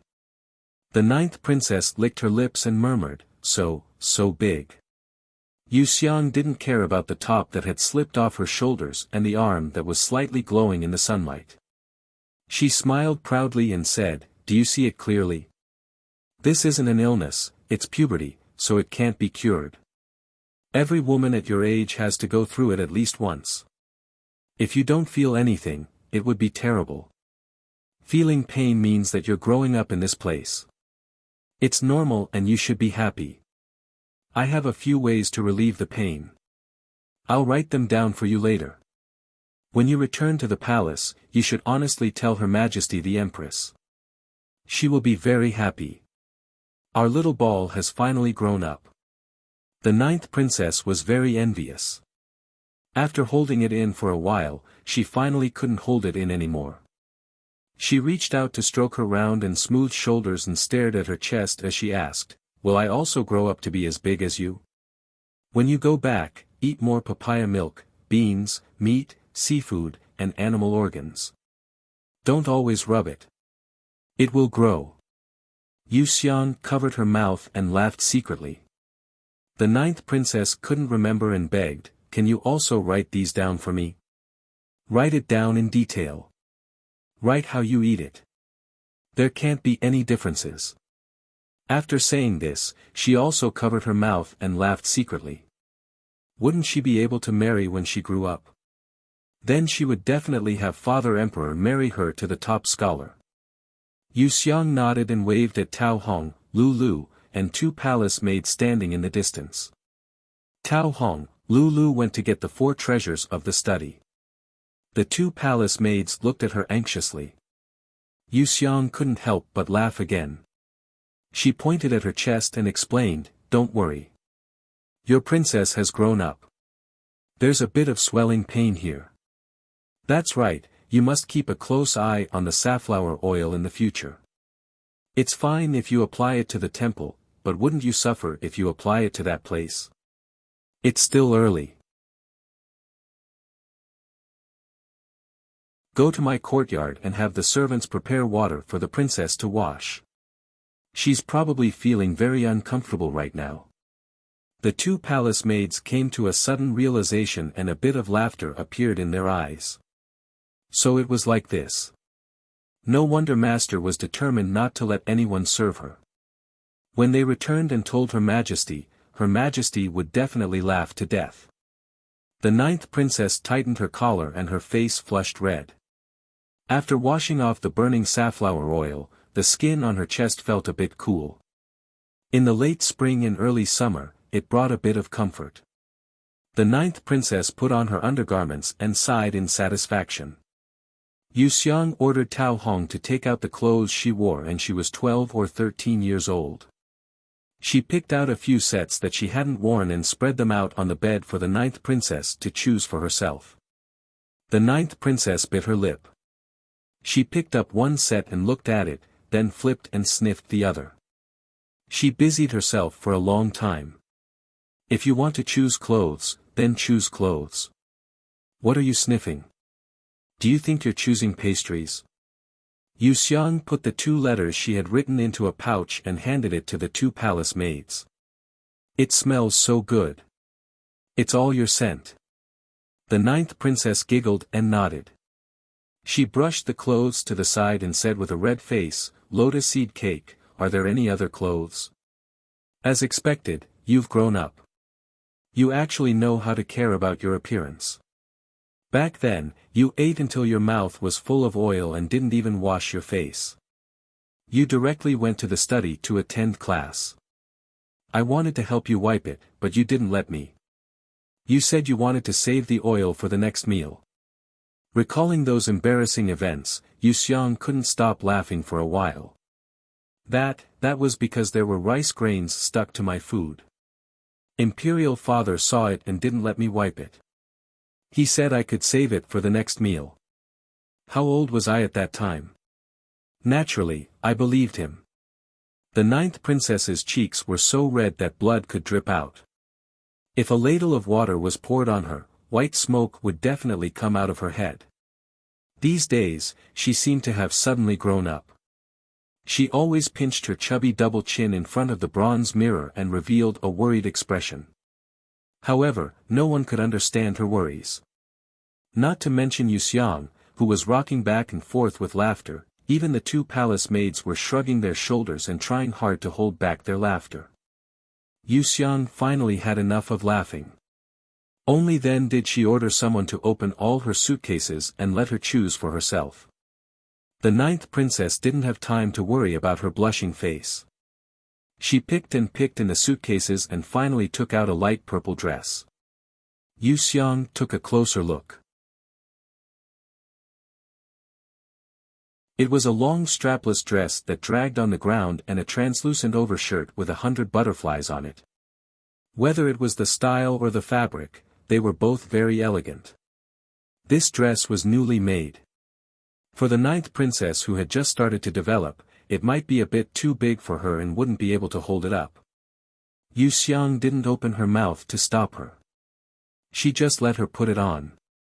She forcefully pursed her lips, afraid that she would accidentally burst out laughing. With the help of the 2 palace maids, the ninth princess finally put on the dress. It was a long dress that dragged on the ground.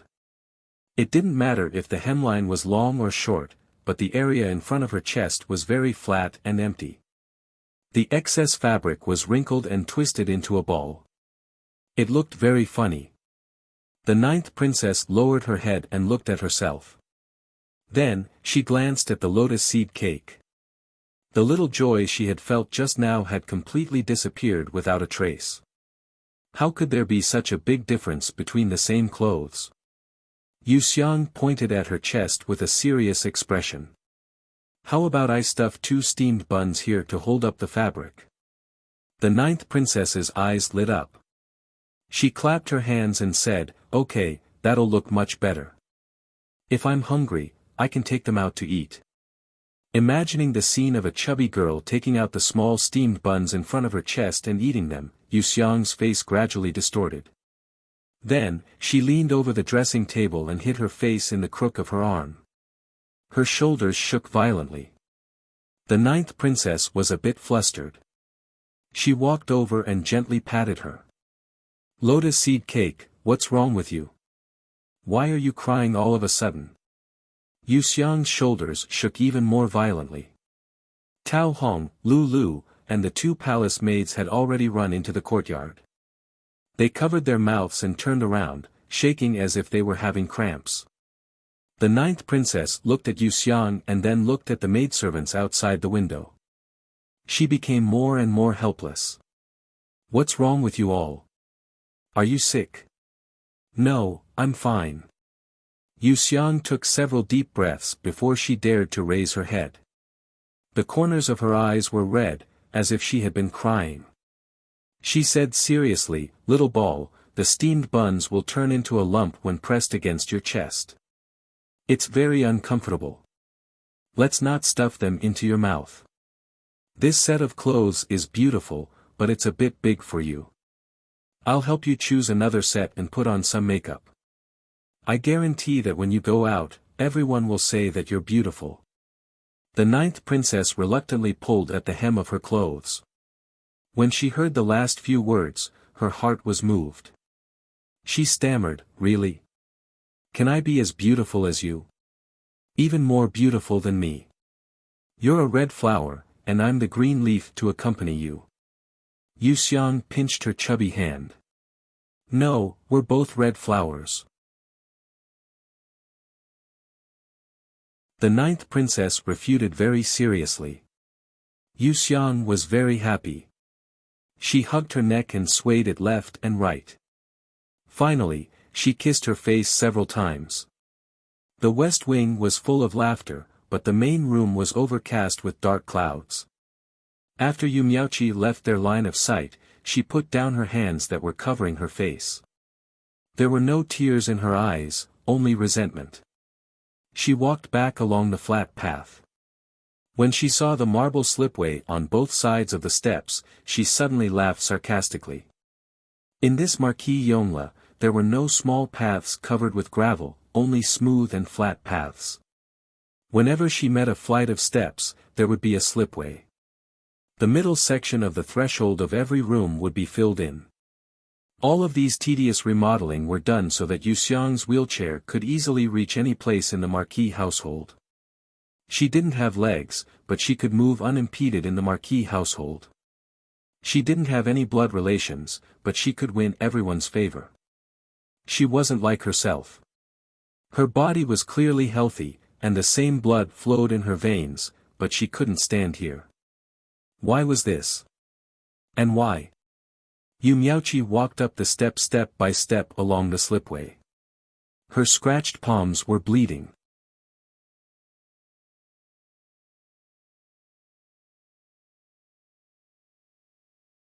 Chapter 76. The Lin clan hadn't slept soundly for half a month. At this moment, she was lying on a soft couch and drinking medicine. When she saw her daughter enter, a trace of fear quickly flashed through her eyes. The Jin family's mangled appearance and her daughter's cold and ruthless face alternated in her mind. She gritted her teeth and whispered, "You're back. Did you see the ninth princess?" "I did." Yu Miaoqi casually picked up a stool and sat down. She took out a handkerchief to wipe the blood from her palms. The Lin clan was shocked and they saw this and hurriedly asked, "How did you get hurt?" "I'll have someone find a doctor for you right now." Yu Miaoqi casually wrapped the blood-stained handkerchief around her hand and shook her head. "This little injury is nothing. I can just apply some medicine for sore wounds. Thinking back to when I was locked up in the dungeon and tortured by Big Brother, my injuries were 100 or 1,000 times worse than this. Physical pain is a common occurrence for me. In any case, my life is worthless, so it doesn't matter." Hearing this, the Lin clan no longer remembered their previous fear and vigilance. They rushed to her side and examined her scarred hands. They were so distressed that they shed tears. If she hadn't suffered so much, how could her daughter have become like this? Even if she had committed a sin, it was the family Shen's sin. Yu Pinyan's sin and Yu Xiang's sin. What did it have to do with her? She was the biggest victim. "My child, it's been hard on you. Mother has let you down. She patted her daughter's back while sobbing.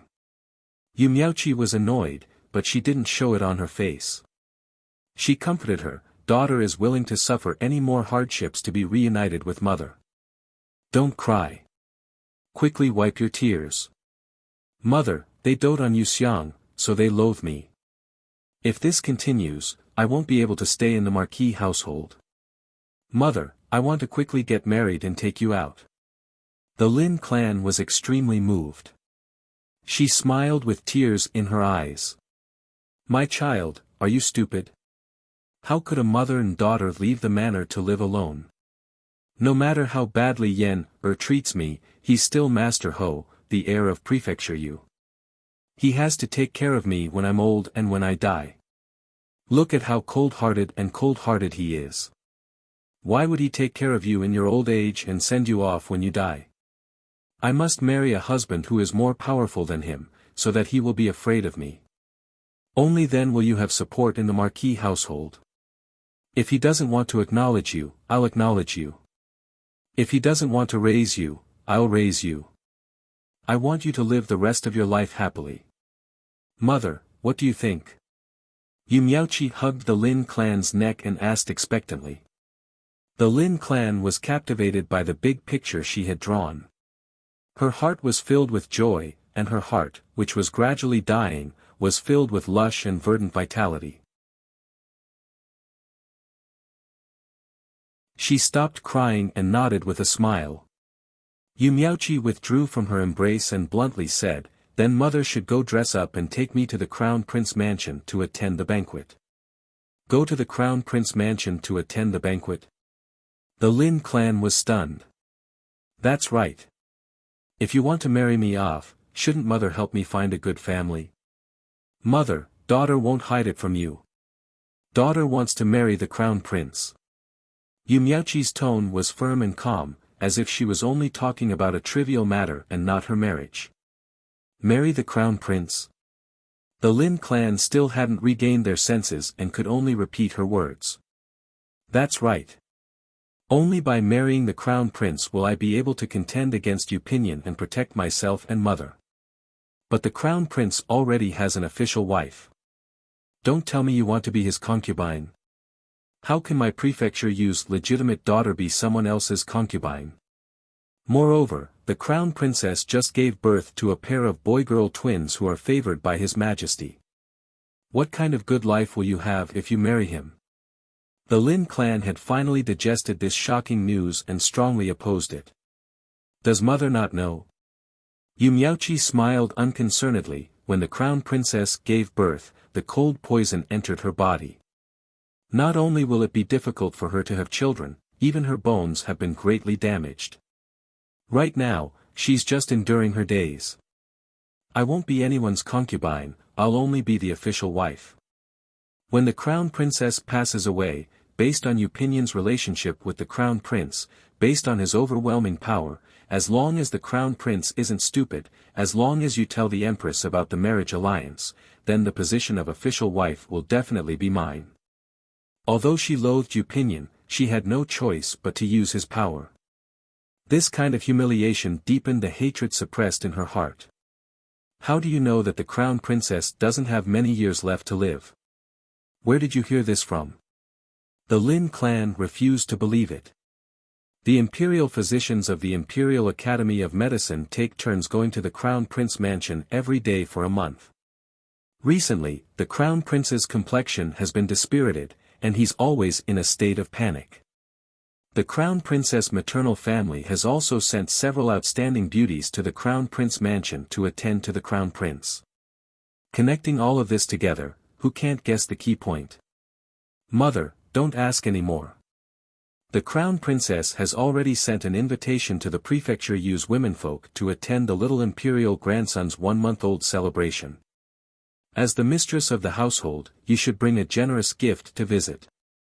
Yu Miaoqi's face gradually showed some impatience. Has the invitation already been sent? Why haven't I received it? The Lin clan was still hesitating. It was sent a long time ago. It's in Yuxiang's hands. Hurry up. Be careful that old ancestor takes her away first and leaves us behind. Yu Miaoqi completely lost her patience. She pushed the Lin clan into a side room to change clothes and carefully dressed herself.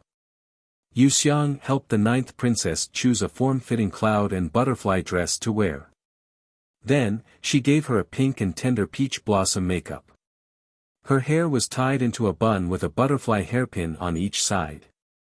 When she walked, the butterfly wings would slightly flap, as if it would fly away in the next instant. The ninth princess was originally delicate and adorable. Now that she was dressed up, she looked even more like a porcelain doll, indescribably lively and lively. She looked left and right in front of the mirror, then hugged Lotus Seed Cake's neck and laughed foolishly. Don't be so smug. It's almost time. Yuxiang pinched the soft flesh on her cheeks. Only then did the ninth princess reluctantly leave the dressing table. In order to make the butterfly wings flap, she even skipped as she walked, causing the two palace maids to laugh the entire way. When they arrived at the main hall, the matriarch had indeed been waiting for a long time. She smiled as she paid her respects to the ninth princess. Then, she checked the gift list and was about to leave. Just as she stepped out of the door, she saw the Lin clan and Yu Miaoqi respectfully waiting at the front. Old ancestor, daughter-in-law has finished her preparations. Let's go. The Lin clan took a few steps forward and naturally supported the matriarch. Yu Miaoqi smiled at the ninth princess. This subject greets the ninth princess. The princess's attire is even more beautiful than the colorful butterflies in the sky. Who didn't like to hear nice words? The ninth princess blushed and humbly said a few words, but her small mouth was wide open and her face was filled with unconcealable joy. Yuxiang could embarrass Yu Miaoqi in public, but he couldn't do the same to the Lin clan. He could only remain silent. Seeing this, the Lin clan was relieved and supported the matriarch as they walked towards the main entrance. The matriarch was someone who cared about face. The ninth princess and two palace maids were watching from the side. It wasn't good for her to chase them away, so she could only walk forward without saying a word. The crown princess had been bedridden this entire time and didn't know that the servant girl who had been caught burning charcoal was the eldest daughter of the prefecture Yu's wife. After her illness had improved, she had instructed the imperial bodyguards to release the servant girl so as not to implicate the innocent. For the sake of his good friend and the girl's reputation, the crown prince kept this matter a secret. He also understood that Yu Miaoqi wasn't at fault and specially sent many gifts to calm her nerves. The two masters were benevolent, but as a subordinate, he couldn't push his luck. It had only been a month since the incident. If he brought her to the crown prince mansion to make a fool of himself, wouldn't he be bringing bad luck to the crown princess for no reason? Moreover, Yu Miaoqi's fate was still the same. He didn't know if she would jinx anyone else. The matriarch walked slower and slower. Seeing that the main entrance was right in front of her, she finally grabbed the Lin clan's wrist. The Lin clan looked at her nervously, their eyes full of pleading. They were so eager to show their faces at the crown prince mansion. Was it because they saw that the crown princess was seriously ill that they had designs on the crown prince's second wife?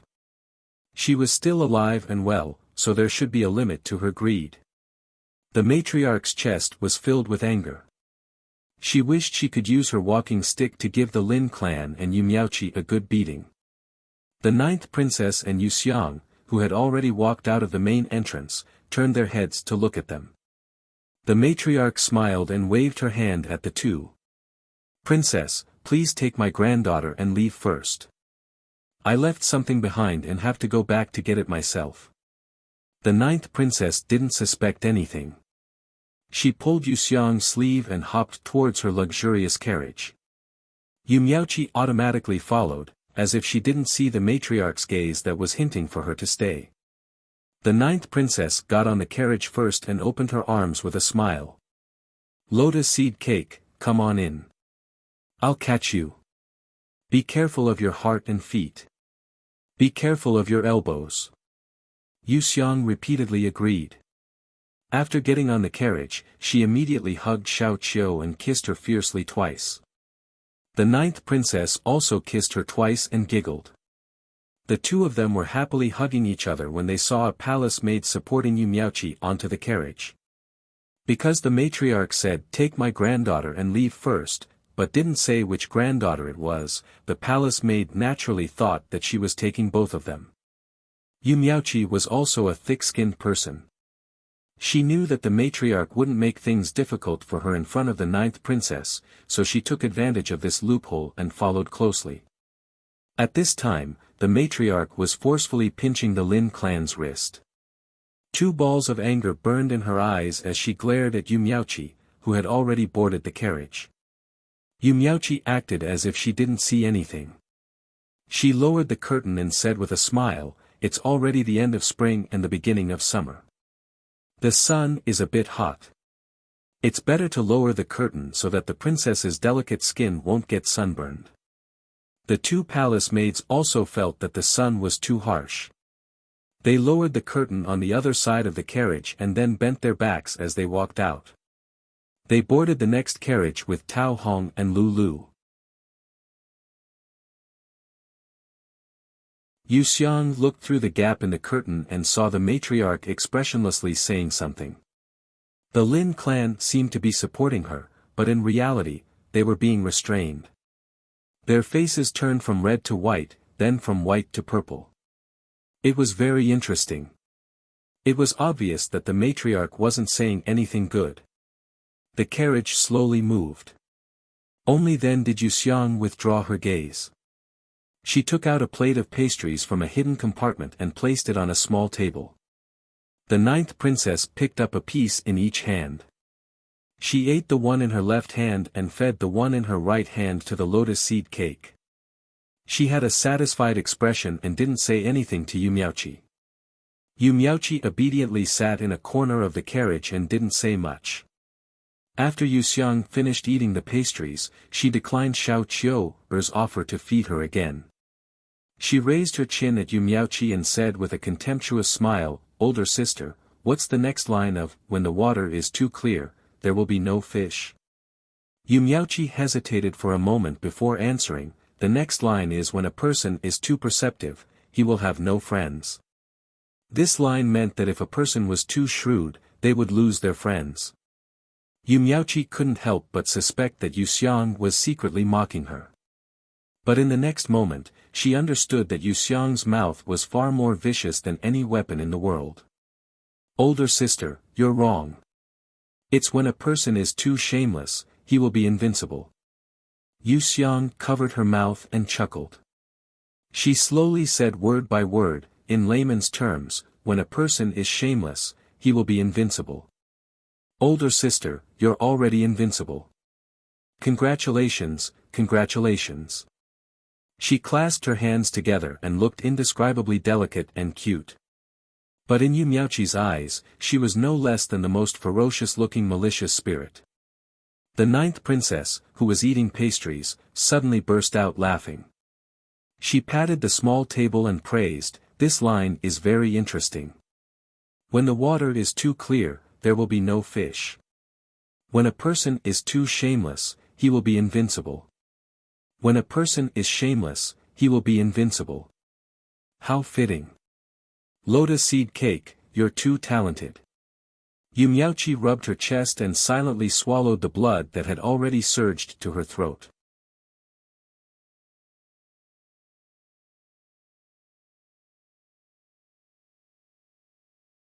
Chapter 77. Because the crown princess was unwell, the full moon banquet wasn't held on a large scale. She only sent invitations to the families she was familiar with and a few princes. The rest of the officials were sent away with gifts. When the ninth princess and her entourage arrived, the banquet hadn't started yet. The crown princess was receiving people from her maternal family in the inner chambers. The ninth princess ignored the palace servants' attempts to stop her and led Yu Xiang inside. Yu Miaoqi was left alone outside the hall. The crown princess' voice sounded very weak. It was clear that the rumors about her illness weren't just empty rumors. Her mother couldn't hear what she said clearly. Her mother began to sob quietly and choked out, "Then we'll do as you say.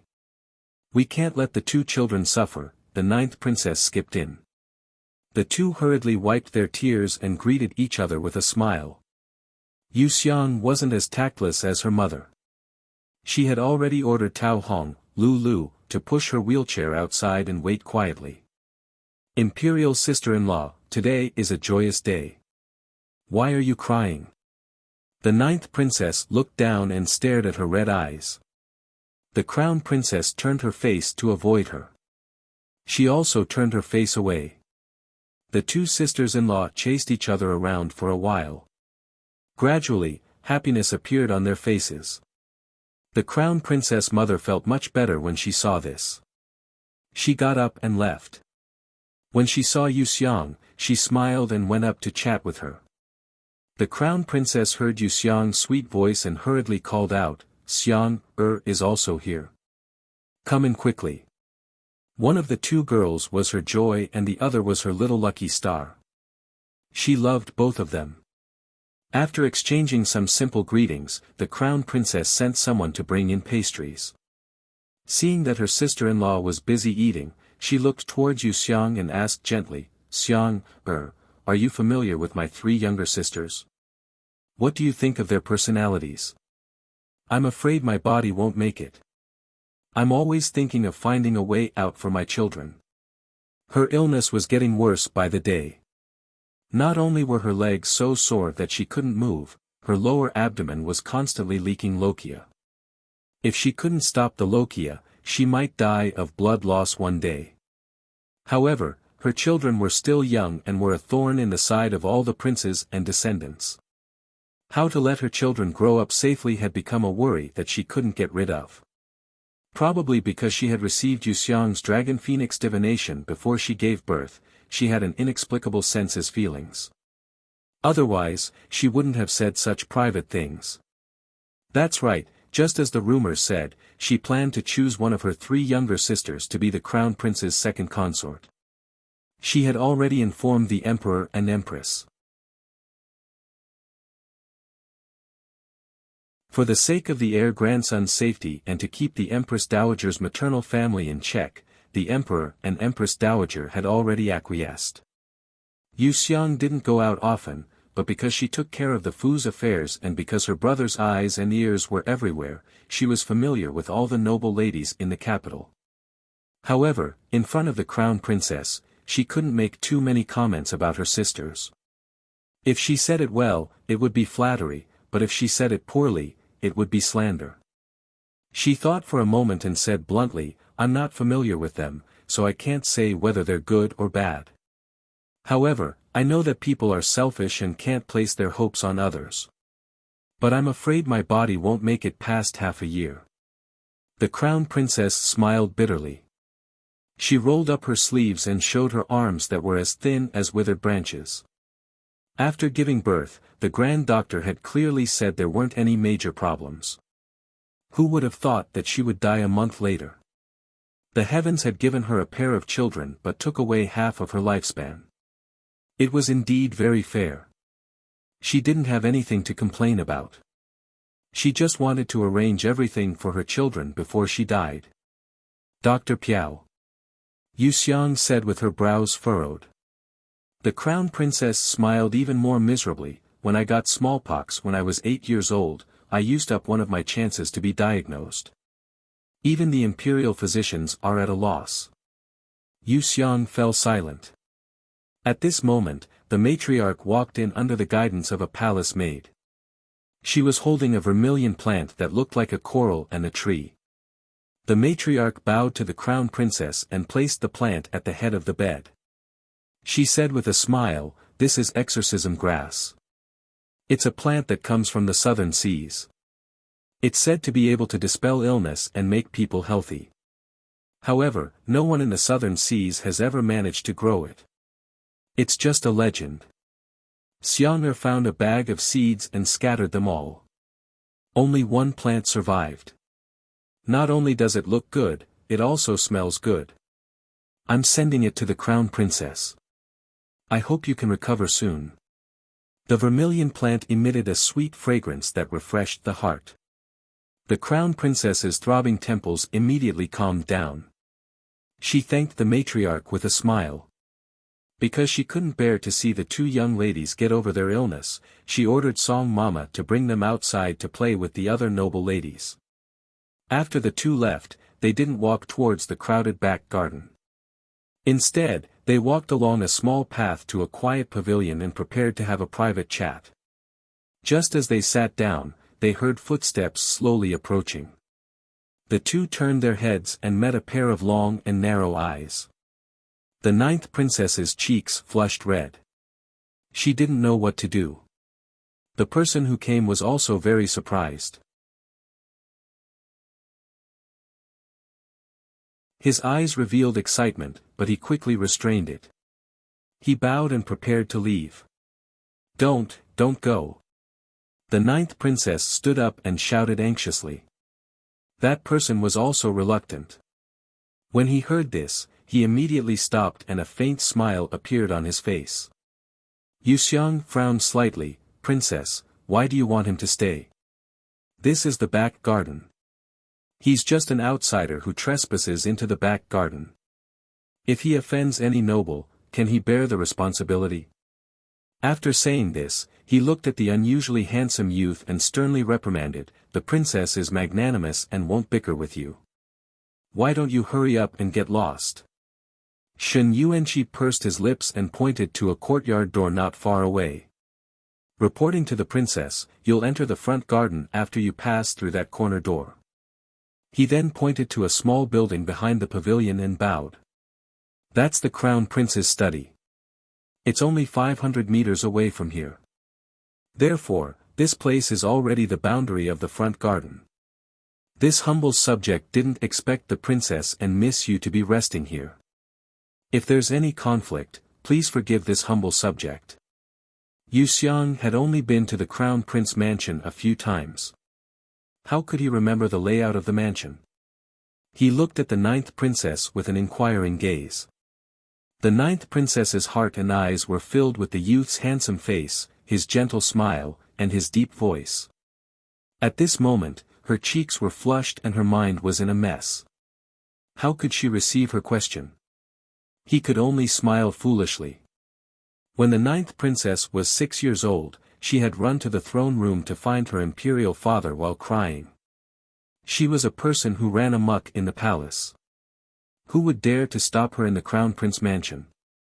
When the manservant guarding the door saw that the people who came were the ninth princess and Miss Yu, he hurriedly dodged and pretended that he didn't see them. This caused the misunderstanding. Yu Xiang understood. Seeing that Yuan Lang was still bowing and waiting for punishment, there was no need to mention how embarrassed he felt. After a moment of silence, he covered his mouth and laughed, Lord Shen, please rise. Just now, we were just playing around with the Lord Shen. Please don't blame us. What a stubborn duck. Shen Yuanqi almost laughed out loud. He lowered his head and restrained himself for a moment before saying that he didn't dare. She was clearly worried that he would be caught by the imperial bodyguards for trespassing into the backyard, but she pretended to be fierce and reprimanded him so that he could escape. Her personality was still so awkward and cute. Thinking of this, his mood became more and more cheerful. His eyes, which had always been dark and gloomy, were now very bright. The ninth princess finally regained her senses. She waved her little chubby hand and shouted, Lord Shen, come here. I'll treat you to chestnuts. These are sugar-fried chestnuts made by the Imperial Kitchen's chef using a secret method. They're very fragrant. As she spoke, she took out a few round, big, and shiny chestnuts from her pouch. Shen Yuanqi didn't know whether to laugh or cry at this coaxing tone. If it was in the past, he would have already apologized and left. Now that Yu Xiang was also here, he was very reluctant to leave. While he was still struggling in his heart, he had already stepped into the pavilion. By the time he regained his senses, he had already sat down. The ninth princess was unable to contain her joy. She personally peeled a bright yellow chestnut and handed it over. Shen Yuanqi hurriedly thanked her and took it. In terms of shamelessness, Yu Xiang wasn't inferior to Yu Miaoqi. At this time, she had already shaken off her awkwardness and asked with a smile, "His Highness the Crown Prince and the other princes are all in the front hall. Why did you run here instead of currying favor with them?" Shen Yuanqi's heart was slightly moved. He bluntly said, "Miss, you must have already heard that I was originally a servant of the Shui estate and not the heir of a noble family. With my background, it's best that I don't sully the noble's eyes. I'm actually more comfortable hiding here." So the rumors on the streets were true. Yu Xiang nodded in realization. The ninth princess saw that he had hidden here all alone, and for some reason, she felt very sad. The rims of her eyes gradually turned red. Yu Xiang caught a glimpse of her expression from the corner of her eyes. She didn't know whether to laugh or cry as she said, "Even the Lord Shen doesn't think anything of it, so what are you sad about?" The divine ancestors' era's great General Fang was an imperial servant. The awe-inspiring deep-sea envoy was a eunuch. The great ancestors' left prime minister, official Lin, was once a tortoise slave. In one breath, she listed 7 or 8 prominent officials who were of lowly birth. She joked, "When it comes to our great Han dynasty's 10 great inspirational ministers, the Lord Shen isn't even on the list. His background needs to be more tragic." The ninth princess's eyes weren't red anymore, and she didn't feel so sad anymore. Shen Yuanqi forcefully pursed his lips to restrain the smile that was constantly rising in his heart. The lass's method of comforting people was always so unique. Yu Xiang took a chestnut from the ninth princess's hand and threw it into her mouth. She smiled and said, "The people of the world all say that the Lord Shen is of lowly birth and can't be of great use. However, they don't know that being of lowly birth also has its benefits. Today, who can enter the Crown Prince mansion to attend the banquet isn't an important person. For a small official like Shen Zhuangyuan, let alone attend the banquet, I'm afraid he won't even be able to touch the door." Since he has gained the favor of His Highness the Crown Prince and the Emperor, the Lord Shen's official path will be smooth sailing. Shen Yuanqi smiled but didn't say anything. However, he sighed in his heart. Sure enough, she was Shen Yuanqi's younger sister. Her vision was much higher than Yu Miaoqi's. Yu Miaoqi thought that spreading his background would ruin his official career. How could she know that the emperor placed him in such an important position because of his background?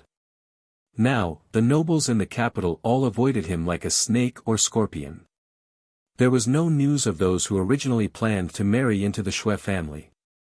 The emperor intended to isolate him. As a result, wouldn't the emperor be more assured to use him as a lonely official without any background? The crown prince, who had always been of one mind with the emperor, would naturally give him preferential treatment. Right now, he seemed to be down and out, but in fact, his future would be smooth sailing. In the end, he had to thank Yu Miaoqi. The ninth princess was completely relieved after hearing these words. She stuttered as she talked to the Zhuangyuan.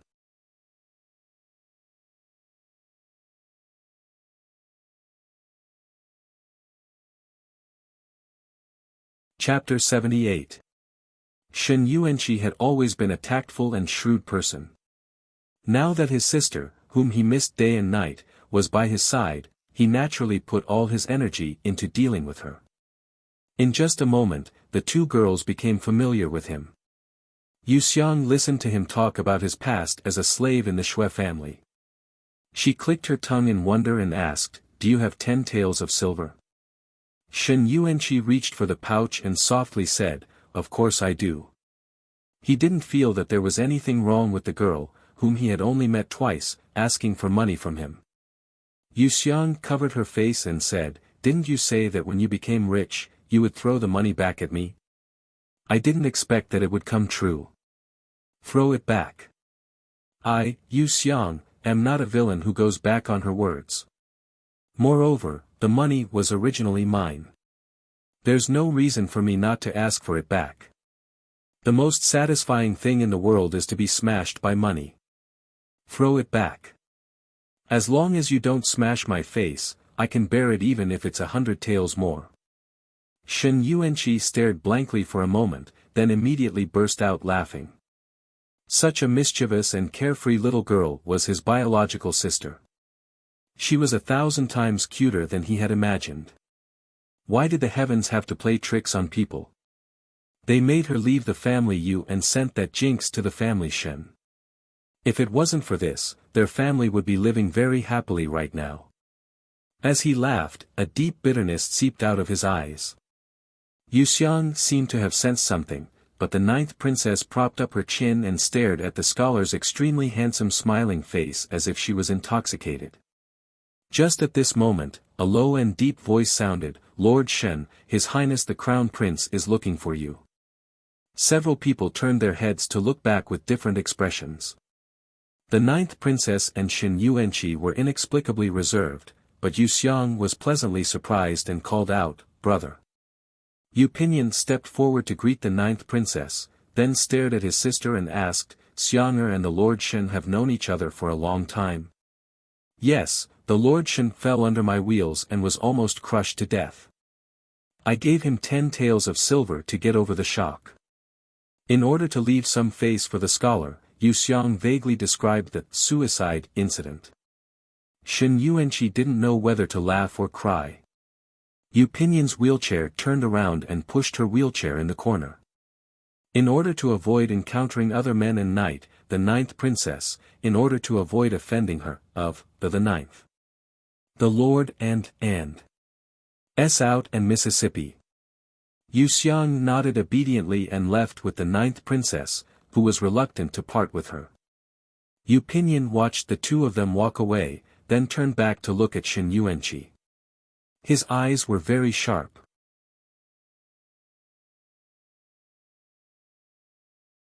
"What did you say to Xiang'er?" "I didn't say anything that I shouldn't say. Commander Yu, please rest assured." After a pause, Shen Yuanqi couldn't help but ask, "Commander Yu, you said that you would send my sister home. How long do you have to wait?" Yu Pinyin looked at him deeply and walked forward. "After Xiang'er reaches her marriageable age." Shen Yuanqi followed closely and asked, "Why do you have to wait until after her marriageable age?" He couldn't wait any longer. She can get married when she reaches her marriageable age. Naturally, you have to wait until after that. Yu Pinyin smiled ambiguously. Shen Yuanqi frowned and thought deeply. Yu Miaoqi was thrown into the side hall by the ninth princess. Because she was the legitimate daughter of Marquis Yongle, the crown princess' 3 sisters were very kind to her. The young girls gathered together to talk about makeup, rouge, and face powder. The atmosphere was very harmonious. The crown princess's maternal family was the Min family of Changshui. They had produced 4 imperial tutors. The crown princess's grandfather had taught the emperor and the crown prince. Although he had retired and the crown princess's father was only a second-rank scholar of the Hanlin Academy, the Min family's status was very high. It was also because of this that the 3 young ladies of the Min family were all magnanimous and noble people. The youngest and most beautiful one even faintly considered herself the master. From the guests to the servants, they were all very well taken care of. Yu Miaoqi looked at her coldly. She had already guessed her thoughts. Was she planning to inherit the crown princess's last wish and become the crown prince's second wife? She was really stupid beyond cure. The crown princess had already given birth to a pair of children. How could she not think for her children? She would definitely trick her younger sister into drinking sterilization medicine before she died. Then, she would make the other party willingly raise a pair of children for her. Disaster had already befallen them, but these people were still complacently dreaming. Yu Miaoqi lowered her head and took a sip of hot tea. She smiled contentedly. Regardless of whether the crown princess had this idea or not, as long as she spread the news, her sisters would be able to make a fuss. Other than the Min family's daughter, who else in the entire Great Han dynasty was more suitable to be the crown prince's first wife? Naturally, it was the younger sister of the crown prince's study companion, Commander Yu. If the crown prince wanted to smoothly ascend the throne and sit on the throne, it was impossible for him not to rope in Yu Pinyin. Yu Miaoqi was deep in thought when she saw a tall, tanned young girl step into the side hall and look around. The three Min sisters hurriedly greeted her with smiles. "Jiao Jiao has arrived. Quickly sit."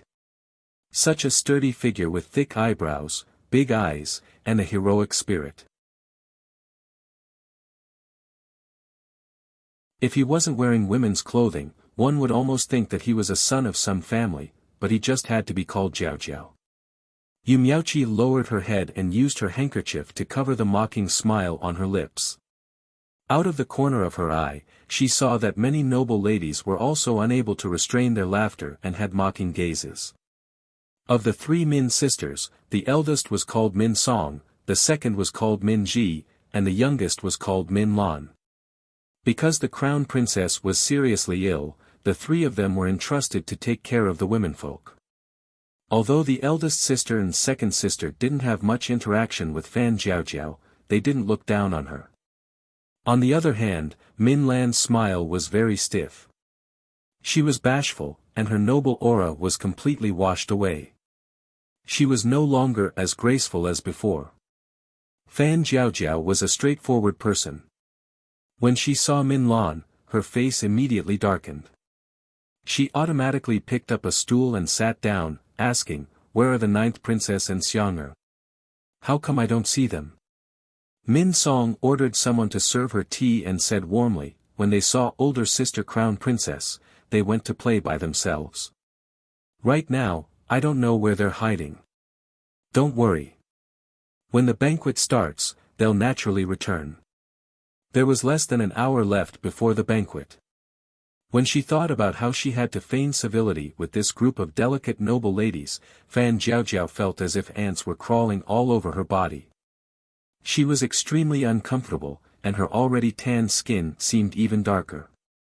She looked around and pointed at Yu Miaoqi next to her, asking, "Which family's young lady is this? Why does she look so unfamiliar?" If she was suitable, she would use her to pass the time. "This is Yu Xiang's older twin sister. She's a secular disciple of Reverend Liao Kong. She just returned home after crossing her calamity." Min Ji explained softly.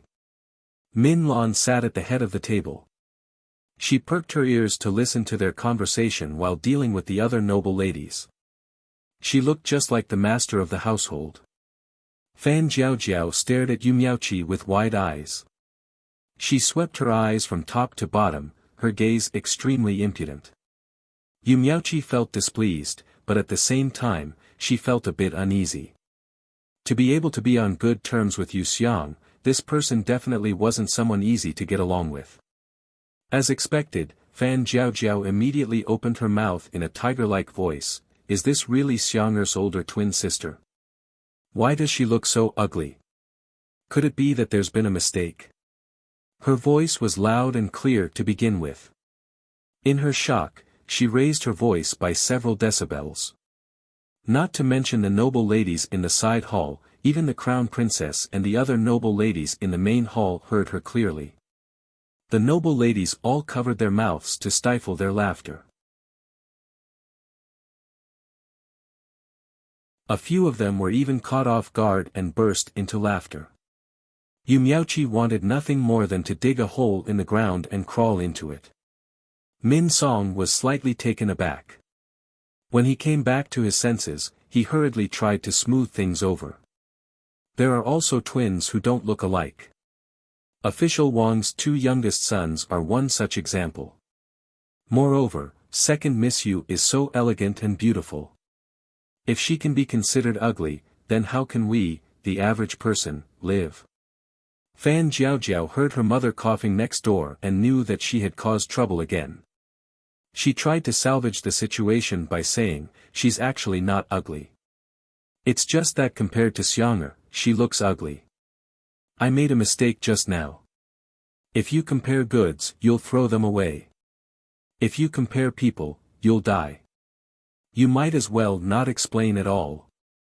The hall burst into laughter one after another. Even Min Song, who had always been reserved and steady, couldn't help but smile. Yu Miaoqi's cheeks had already turned purple, but there was still a forced smile hanging on her lips. Her upper teeth were clenched tightly together, and a faint taste of blood spread in her mouth. She really wanted to yell at the top of her lungs and tell everyone that she was Marquis Yonla's true legitimate daughter. Yu Xiang was just a bastard, a lowly daughter of a merchant family. But as soon as this thought appeared in her mind, she firmly suppressed it. She knew that she couldn't say this. In this lifetime, Yu Xiang had to be her twin sister, Marquis Yonla's legitimate daughter. Denying Yu Xiang was the same as denying herself. Destroying Yu Xiang was the same as destroying herself. Yu Miaoqi was suffering in the abyss of suffering. Just as she was about to reach her limit, the sound of a wheelchair turning came from outside the door.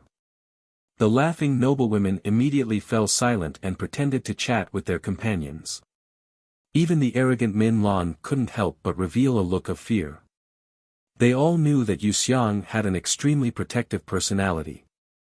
She could bully her own people as much as she wanted, but she wouldn't allow anyone else to bully her in the slightest. But this time, everyone guessed wrong. Yu Xiang and Yu Miaoqi weren't on the same side. They were mortal enemies. What are you talking about? Why are you laughing so happily? A clear and sweet voice drifted in along with the rich fragrance of flowers. Nothing much. I'm just saying that your older sister doesn't look like you. Fan Jiaojiao hurriedly ran up and took the wheelchair from Tao Hong's hands and pushed it forward. She was afraid that her ugly words about Yu Miaoqi would be exposed by others. She looks like my mother, and I look like my brother. What's so strange about that? Yu Xiang glanced at Yu Miaoqi, whose face had turned purple. She didn't hit her when she was down. In the Marquis household, in front of the simple the ninth princess, she could say whatever she wanted.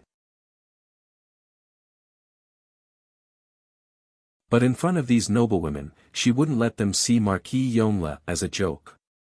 Min Song repeatedly agreed and took the lead to salute the ninth princess. The rest of the noblewomen hurriedly gathered around and respectfully bowed in greeting. The ninth princess had never liked crowds. She waved her hand and hid behind Yu Xiang and Fan Jiaojiao. Yu Xiang pulled her out and pushed her forward. She looked at Min Lan, who was pouting. What delicious food, drink, or fun things are there? Hurry up and bring them to the ninth princess. Didn't Her Highness the Crown Prince Consort entrust you with receiving guests today? Hurry up and bring out the tea and pastries. Min Lan pointed at a palace maid and shouted. In the end, she moved the ninth princess to the main seat and asked softly, Princess, let's play Huarong Dao. Before the ninth princess could speak, Fan Jiaojiao refused in a low, muffled voice, No, you can't afford to lose. You still haven't paid back the 200 taels of silver you owed last time. Min Lan's face instantly flushed red. This made Yu Miaoqi feel much better. She secretly sneered, It said that birds of a feather flock together. These words are indeed very reasonable. Yu Xiang had a poisonous mouth, and her friends could also choke people to death with just one mouth. Yu Xiang narrowed her eyes and smiled. She lazily said, It's fine if you want to play, but you have to increase the stakes. 100 taels of silver for each loss. Do you dare?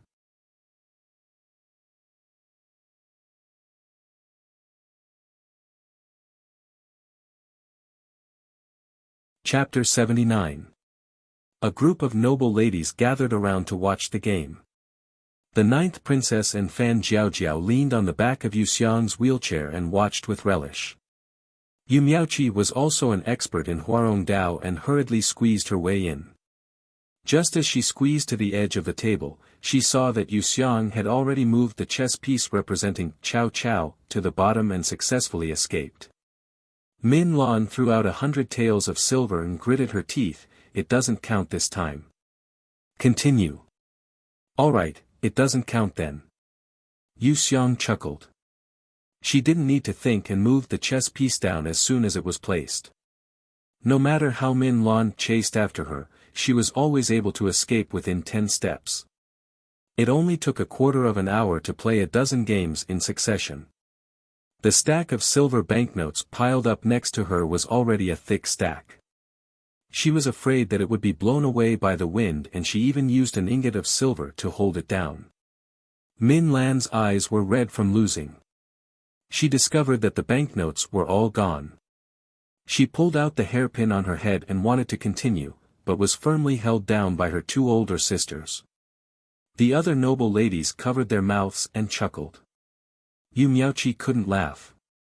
She suddenly discovered that Yu Xiang wasn't as simple as she thought. She had a venomous mouth and a wild personality. She was willing to risk everything and put down her pride. She was also very intelligent. She was simply too difficult to deal with. Yu Xiang saw that Min Lan was fiercely glaring at her. She raised her hand and threw the banknotes away. She sneered, "I already said that I won't play with you. Every time you lose, you're like an anxious rabbit. Take it, I don't lack your money." The sound of the matriarch coughing and the crown princess repeatedly saying, "It's fine," came from the main hall next door. Yu Xiang had no choice but to swallow her unfinished words. Min Song pressed the banknotes flat and stuffed them back into her hand. He and Min Ji dragged Min Lan away. Yu Miaoqi really admired Yu Xiang. She clearly knew that the crown princess was next door, yet she still dared to treat the three Min sisters like this. Her personality was even more unreasonable than the rumors. Because the emperor had decreed that the two imperial grandsons' 100-day banquet would be held in the palace, and because the crown princess's health was not in good condition, the one-month-old banquet was just a formality. As expected, the crown princess only invited a few sisters-in-law, her maternal family, and a few families that she was very familiar with. She also separated the noblewomen from the noblewomen. She took care of them herself and handed them over to the three Min sisters. The three Min sisters didn't return until the banquet started and invited everyone to the table to eat. Yu Miaoqi saw that all the noble ladies were intentionally avoiding the ninth princess and Yu Xiang, so she didn't go over and invite a snub. She sat down with a noble lady she had just met. Yu Xiang and the other two took up a large round table for 12 people and dozens of dishes, but they didn't feel awkward at all. Instead, they were used to it. They poured wine for themselves, picked up their chopsticks, and started eating. Min Lan glanced at the three of them with a strange expression. When the banquet was about to end, Fan Jiaojiao suddenly shouted, "Where's the wine? Why is my wine gone? Give me another jug. No, give me another jug." As she spoke, she picked up an empty jug and stood up. She used her chopsticks to knock on the jug. The ninth princess leaned on her shoulder softly and slowly slid down to the ground as she stood up. She even started to snort and snort. Only Yu Xiang was leaning on her wheelchair. She swung the horsewhip with one hand and propped up her cheek with the other. Her big and round cat eyes were filled with sparkling water as she stared at Fan Jiaojiao with great interest. Her cheeks were flushed red, even more beautiful than if she had put on rouge. Her small cherry lips were slightly open, as if she was thirsty. From time to time, she would stick out her pink tongue to lick her pearly white teeth. That languid posture was filled with countless flirtatious feelings. People who saw it couldn't help but be intoxicated. Hearing the commotion, everyone turned to look. Some were surprised, some were secretly laughing, and some were worried. Min Lan's face alternated between green and white. It was very unsightly. She originally wanted to embarrass Yu Xiang. The ninth princess and Fan Jiaojiao were only incidental. She was about to become the crown prince's official wife. Who did she need to be afraid of? Right now, the ninth princess and Fan Jiaojiao had indeed made a fool of themselves. Yu Xiang, on the other hand, was perfectly fine. She didn't faint on the ground, nor did she scream. That half-drunk, half-awake little appearance was very beautiful. Min Song fiercely glared at his younger sister. Just as he was about to get up and deal with the 9th princess, he saw the crown princess enter. She instructed Mama Song to carry the 9th princess into her bedroom to sleep. She then had Fan Jiaojiao sit down in a chair. She snatched the jug of wine from her hand and sniffed it. She smiled and sighed. It was the servants of the residence who mistook green fruit wine for green fruit wine. No wonder she was so drunk. Green fruit wine was a green fruit wine that had been stored in a special wooden barrel and fermented for more than 40 years. It didn't have the coolness of fruit wine, but it had a soft and mellow taste. When it entered the mouth, it tasted sweet and sour, and it was very refreshing. When it entered the stomach, it was full of energy. Thus, it was also known as belly burn. It was a famous strong wine of the Han dynasty. An adult man only needed to drink half a bottle to become as drunk as mud. If 3 young girls drank a bottle together, it was easy to imagine how strong it was. The other tables weren't mistaken, but daughter Shan's table was mistaken. How could the servants of the Crown Prince mansion be so careless? Fan Jiaojiao's mother thoughtfully glanced at Min Lan. The Crown Princess also shook her head in her heart and excluded Min Lan from the list of concubines. She originally thought that she would be the easiest to control. However, if her jealousy was strong to such a degree, then she definitely couldn't be chosen. She didn't want to incur the Crown Prince's disgust and implicate the 2 darlings.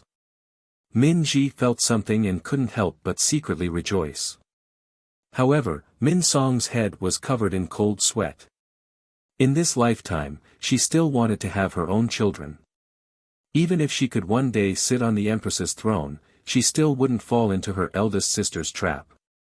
The matriarch lovingly stroked her granddaughter's burning cheeks and smiled, "We've caused your highness the Crown Princess to laugh. Since the banquet is already over, and your highness's body isn't feeling well, this subject will take my granddaughter and leave first to avoid making a fool of ourselves." Fan Jiaojiao's mother hurriedly agreed. The Crown Princess really couldn't hold on much longer, so she didn't urge them to stay. She had someone pass a message to Commandant Yu in the front courtyard. At the Crown Prince's banquet, Yu Pinyin and Shen Yuanqi were both existences that no one cared about. However, there were slight differences. Yu Pinyin's personality was too cold, causing people to fear him. Shen Yuanqi's background was lowly, causing people to despise him. After receiving the message from the Crown Princess, Yu Pinyin immediately stood up and bid farewell to the Crown Prince. Shen Yuanqi also excused himself, saying that he was going to go the same way as Commandant Yu. The Crown Prince didn't force them to stay and had someone escort them out. Yu Pinyin strode towards the second gate, closely followed by Shen Yuanqi. Because this person was his elder brother-in-law, Yu Pinyin didn't chase him away and pretended not to see him. As soon as the 2 stepped out of the front courtyard, they saw the matriarch bending over and talking to her granddaughter, who was sitting in a wheelchair. Yu Xiang had a pair of big and round almond eyes.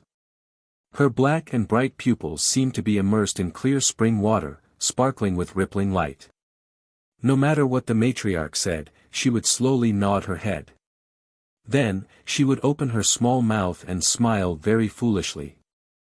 As soon as Shen Yuanqi saw her dazed appearance, his heart softened into a mess. His footsteps unconsciously quickened, and he actually walked in front of Commandant Yu. Hearing the footsteps, the matriarch stopped teasing her granddaughter and turned her head to look. The impatient and handsome face of the top scholar came into view. This person was Xiang Er's older brother. The matriarch was clear about this, so she couldn't help but raise her guard. Fortunately, Shen Yuanqi found his reason in time. He suddenly stopped and bowed to the matriarch. Then, he faintly glanced at Yu Miaoqi, who seemed to have been struck by lightning. The matriarch also noticed Yu Miaoqi's strange behavior. Her expression was slightly mocking. She didn't need to send people to investigate to know that the rumors about Zhuang Yuan were all spread by Yu Miaoqi. Her goal was to ruin Zhuang Yuan's career and drive him out of the capital. In the end, she grew up in a small family and her knowledge was shallow. She didn't think that the emperor would use Zhuang Yuan not only because of his talent, but also because of his background. In the future, when Zhuang Yuan was promoted to an important official, she didn't know what Yu Miaoqi's expression would be like. Buddha said that a fool gets rid of things but not of the heart. A wise man gets rid of the heart but not the matter. This Yu Miaoqi was truly a hopeless fool. The matriarch secretly sighed. Yu Miaoqi originally thought that Shen Yuanqi's current situation would be in dire straits. In a few months, he would be sent out of the capital by the emperor and would never be able to advance in his life. Who would have thought that he would be able to see Shen Yuanqi at the imperial grandson's one-month birthday banquet? How could a minor official like him, who was only a minor fifth-rank official, have the qualifications? Her mind was in a mess and she didn't have a clue. Yu Miaoqi unconsciously took a few steps back and hid behind the matriarch and Mama Ma. Shen Yuanqi didn't even look at her out of the corner of his eye. He only stared at his younger sister who was smiling foolishly at him. His heart was filled with endless love. She was the only family member left in the world. In addition, Yu Xiang's personality was straightforward and unrestrained. In Shen Yuanqi's eyes, she was really lovable. Now, there was also Yu Miaoqi, this pretentious and vicious person, standing beside her. He loved his younger sister to the bone and wished that he could immediately bring her home and hide her. He suppressed the excitement in his heart and asked, "Xiang. Miss you, what's wrong?"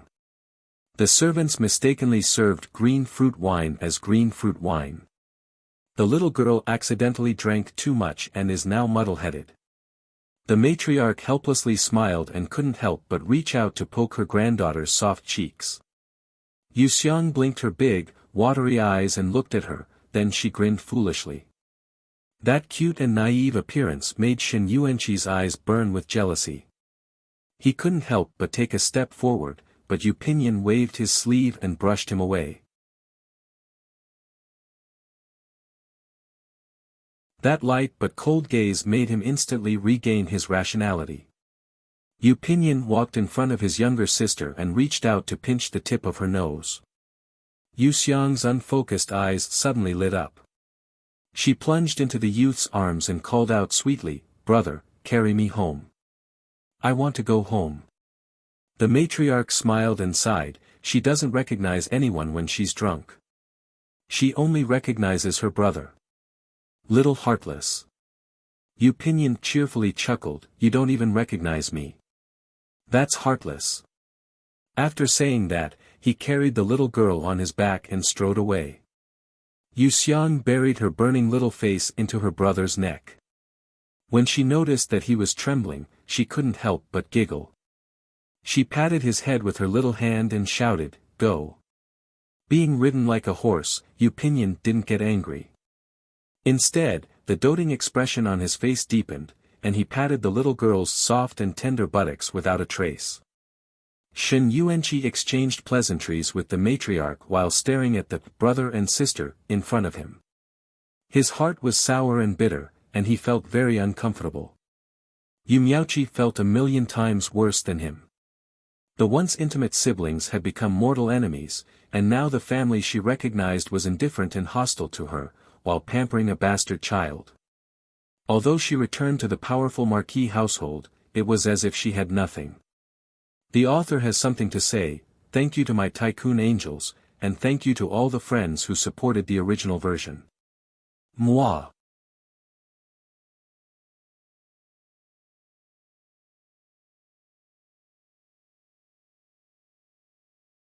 Chapter 80. Lying on her brother's broad back, Yu Xiang felt an inexplicable joy in her heart. When they passed by a willow tree, she broke off a branch and waved it in the air while singing, "He scolded me without any reason. He scolded me so hard that I can't say anything. Just now I met my mother-in-law on the road and she hit me. My stomach is full of bitterness. I thought my husband knew my heart, but who knew he would also be inconsiderate? Yu Lang, you said something about father and daughter conspiring together and having a vicious heart. You must remember to send clothes and shoes to my door. If I wanted to marry another man, why would I need to give you silver tails in the garden? If husband and wife don't suffer together, why would I come to the execution ground today? Look at me wearing mourning clothes. Do you think I want to be a bride? This was a song from the Yu opera, Bloody Handprint. It was about the Wang family's daughter going to the execution ground to complain about her husband's injustice. Although Yu Xiang was drunk and muddle-headed, she didn't forget to change Lin Lang to Yu Lang, treating her brother as her husband. Yu Pinyin chuckled as he walked. He turned his head to look at the little girl's delicate face. He saw her holding back her tears and singing, I thought my husband knew my heart, but who knew he would also be inconsiderate? She looked like a young wife who was wronged by her husband, as if she was going to cry bitterly in the next moment. Yu Pinyin restrained himself from kissing her slightly pouting lips in front of everyone's eyes. He only patted her buttocks and said in a hoarse voice, it's husband who wronged Mississippi. When we get home, I'll definitely apologize to Mississippi. Be good and hold on to husband tightly. Be careful not to fall. Yu Xiang thought for a long time before she finally digested these words. Satisfied, she once again held on to her brother's neck and sang, Drunken Imperial Concubine. The old lady walked slowly, so Shen Yuanqi could only walk slowly with her. As they walked further and further away, they could only hear Yu Xiang's babbling, but not Yu Pinyin's words. When they walked out of the door, the carriage was already prepared. Shen Yuanqi reluctantly watched his sister leave. When Yu Miaoqi walked past him, she suddenly whispered, Dage, do you have time to talk? Let's meet at the Purple Pavilion in 3 days. Shen Yuanqi's lips moved slightly and his expression was cold. I'm sorry, Miss Yu. You've got the wrong person. Your eldest brother is over there. He pointed at Yu Pinyin, who was carrying Yu Xiang into the car. Yu Miaoqi looked at him sadly. Seeing that he was indifferent, she could only walk towards the carriage with small steps. With such an attitude, it would be impossible for them to reconcile. Yu Pinyin and Yu Xiang were sitting in the same carriage. The little girl seemed to feel a little thirsty after singing Drunken Noble Consort. She stuck out her tongue and licked her dark red lips. Yu Pinyin poured her a cup of tea and slowly fed it to her. His gaze was heavy as he asked, Xianger, you'll be of marriageable age in a few months. Yu Xiang held her brother's hand that was holding the teacup and giggled. I'm not getting married. Yu Pinyin wiped the water from the corner of her mouth with his finger and said in a hoarse voice, you can't not get married. Yu Xiang's eyes darted around and she said sweetly, then I'll marry Dage, okay? Yu Pinyin put down the teacup and pulled the little girl into his arms. His hands wrapped around her slender waist and his voice was particularly deep. Okay, let's do it like that. When you're of marriageable age, you'll marry Dage. Dage will pay for all the dowry and betrothal gifts. Yu Xiang first pondered for a moment. Then she stretched out her index finger and lifted her brother's firm and sexy chin to examine him carefully. She nodded cautiously and said, okay, we'll do as you say. I'll consider myself lucky to be able to marry a beauty like you. As soon as she finished speaking, she began to sing again. Yu Xiang used her eyes to look carefully at this unmarried woman from head to toe. Why is her hair so black? Why is her makeup so delicate? Her hair is so fluffy and smooth. Why does she use osmanthus oil? Her hair is tall and straight. Her phoenix hair is neither forward nor backward. It's called the celestial phoenix. She wears a silver thread and a pearl phoenix on her hair. When she walks, she shakes and shakes like a golden rooster. She coos and nods her head. She has a hibiscus face, elegant eyebrows like the distant mountains, and her almond eyes are full of spirituality. Her nose is high, and her mouth is inlaid with cherries. Her teeth are like jade, and her lips are like pearls. She's neither thin nor thick. She's wearing 8 jewels in her ears, something called the pure gold hook. As she sang, she used her small hands to stroke her brother's jet-black hair, long and narrow eyes, high nose bridge, and sexy thin lips. As she sang, she couldn't help but kiss those lips. After a little distance, she felt that the taste was wonderful. She leaned forward and kissed him again. After kissing him 5 or 6 times in a row, she licked her lips with satisfaction and softly fell into her brother's arms. Well, first, she was the wronged little wife. Then, she was the seductive Yang Guifei. Now, she was the playboy who flirted with good women. The little girl was acting like everything. Yu Pinyin didn't know whether to laugh or cry, but at the same time, he felt his heart burning. It seemed that she had made a big fuss. The little girl was sweating all over. The rich lotus fragrance slowly seeped out of her jade-like smooth skin along with the drops of sweat. As soon as his palm touched her skin, it was as if it was sucked in and he couldn't move it away. Yu Pinyin slowly groped upward along her jade-white wrists.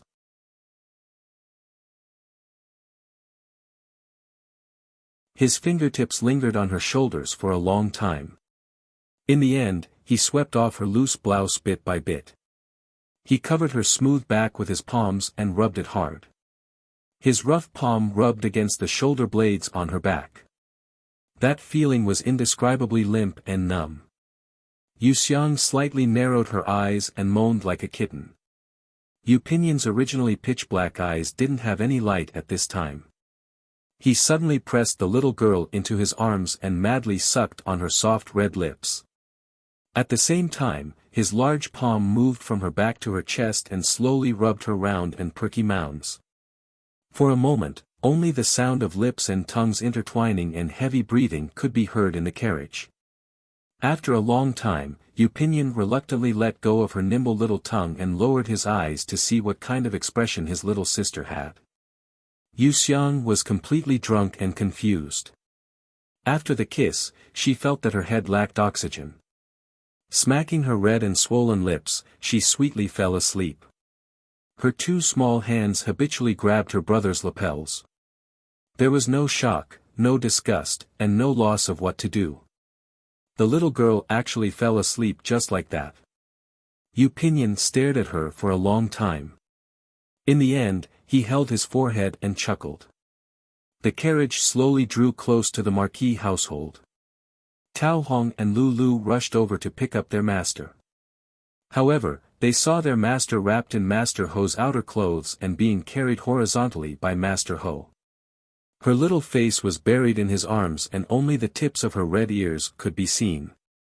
A sweet and rich lotus fragrance permeated through the cloth. Yu Pinyin walked around Tao Hong and Lu Lu in large strides.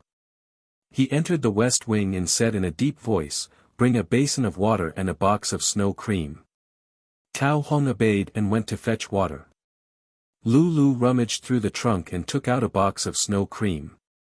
Yu Pinyin gently placed his little sister on the couch. He lifted the outer robe wrapped around her body and reached out to comb her slightly messy forehead hair. Lu Lu came forward to take a look. She couldn't help but gasp in shock. Because her master's body temperature was too high after drinking, she was already covered in sweat. Her hair was wet and stuck to the side of her cheeks. There was even a strand of hair between her delicate lips. Her cheeks were faintly red and her body was soft as if there were no bones. That delicate and weak sleeping appearance could be described as lively and fragrant, beautiful and boundless. It would not be an exaggeration to describe her. What was even more impossible to ignore were the little red marks on her neck and shoulders. They were printed on her porcelain white and smooth skin. It was an indescribable charm and gentleness. She looked as if she had been doted on. Even Lu Lu, an inexperienced little girl, felt her heart race at this moment, let alone a hot-blooded man.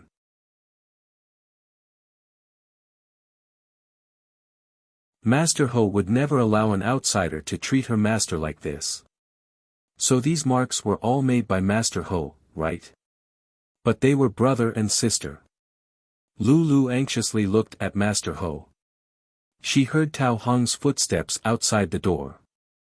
Without thinking, she put down the ointment, went out to fetch a basin of water, and sent Tao Hong away.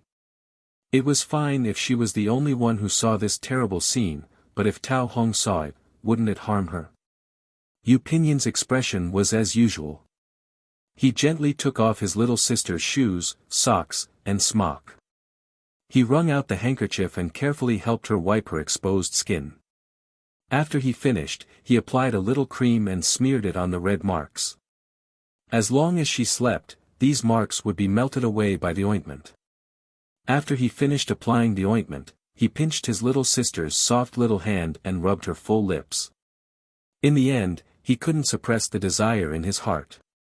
He leaned over and pecked from her small mouth to her forehead.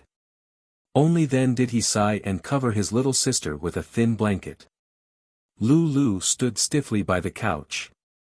She didn't dare to raise her hand to wipe away the large beads of sweat that fell from her forehead. Yu Pinyan stared at her and said in a deep voice, "If you don't want to die, then watch your mouth. This servant knows." This servant didn't see anything. Lulu answered in a trembling voice.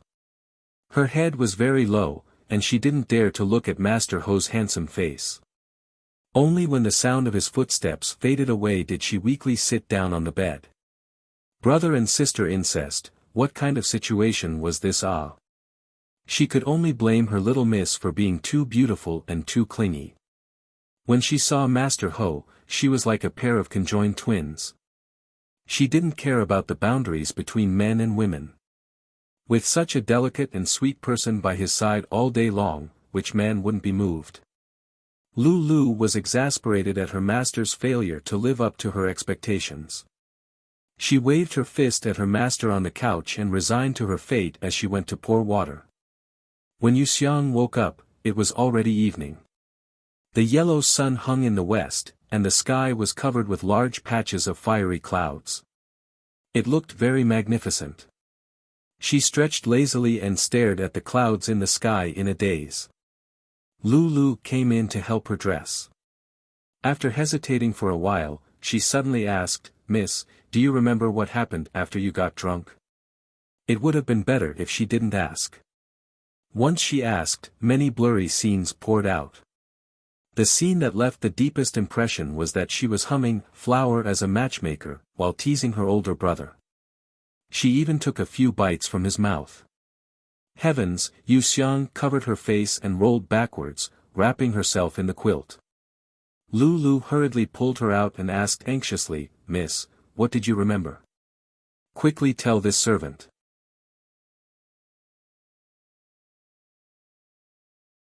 If there's anything, we can think of a solution together. Who would have thought that when she lifted the quilt, what she saw wasn't a face full of tears, but a face full of naughty laughter? Yu Xiang narrowed her cat eyes and laughed to herself for a while before she unconcernedly said, "Nothing major happened. I just sang a section of "Flower as a Matchmaker" and took liberties with older brother, thinking he was Li Yu E." After she said this, she burst into laughter again. Lulu really wanted to kneel down in front of her master. She was already bitten until there were red marks all over her body, yet she still thought that she took liberties with someone. Just how heartless was she? However, when she thought of Master Ho's warning before he left, she had no choice but to suppress her bellyful of words. After calming herself down, Lulu continued to dress her master, but she heard someone report from outside, "Miss, Duchess Jinghua and Miss Chang have arrived. Behind them is Jiu Furen."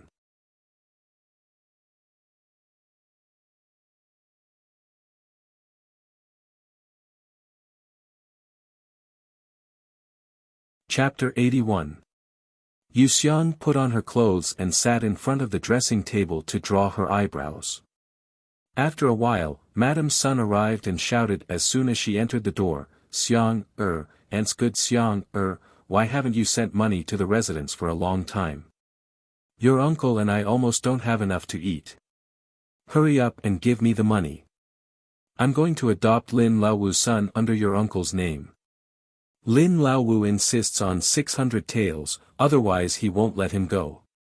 Whether your uncle and I will have an heir to send us off in the future depends on this. Xiang, you must not abandon us. Madame Sun only gave birth to a daughter and was preparing for a son when her husband took too much 5 minerals powder and became impotent. The family property was also taken away by the first branch. From then on, they fell into a miserable state. She was truly helpless and could only rely on her sister-in-law to survive. Who knew that her sister-in-law was also useless? After her husband died, it was as if the sky had collapsed. She actually closed the door to her guests and lived in seclusion. Fortunately, her niece was reliable. Not only did she receive 200 taels of silver every month, but she also sent carts of gifts home during festivals. Her life became much better. Ever since her niece took charge of the family for 4 years, she had never cut off her uncle's salary. It was rare for her to ignore everything like this. Madame Sun restrained herself for a few days. Seeing that the sun in her hands was about to fly away, she hurriedly came to find her. You want to adopt Lin Laowu's son? Yu Xiang carefully brushed her eyebrows one by one with a brush and said casually, I remember that Lin Laowu's youngest son is already 19 years old. Can you take care of him well? Seeing that there was a chance, Madame Sun hurriedly went over and said with a flattering smile, Of course, of course. Our families are neighbors. His mother gave birth to 3 sons and 2 daughters. How could she take care of them all? She always entrusted Lin Yun to me. Although we don't have the status of mother and son, we are closer than his biological mother. Lin Laowu's second son wants to marry manager Fang's daughter, but he can't afford the betrothal gift. So, he agreed to let me adopt Lin Yun. She took out a handkerchief and pretended to wipe her tears. Xianger, your uncle and I have been living a hard life. We don't even have someone to take care of us when we're old. Please help your aunt this time. Yu Xiang put down the brush and smeared a bit of rouge on the side of her cheeks. She carefully applied it and sighed, It's not that I don't want to help auntie, but it's just a mere 600 taels. In the past, even the change that slipped through my fingers was more than this. But things are different now. Auntie, haven't you heard? My twin sister has returned. Now, this prefecture Yu is under her and my mother's management.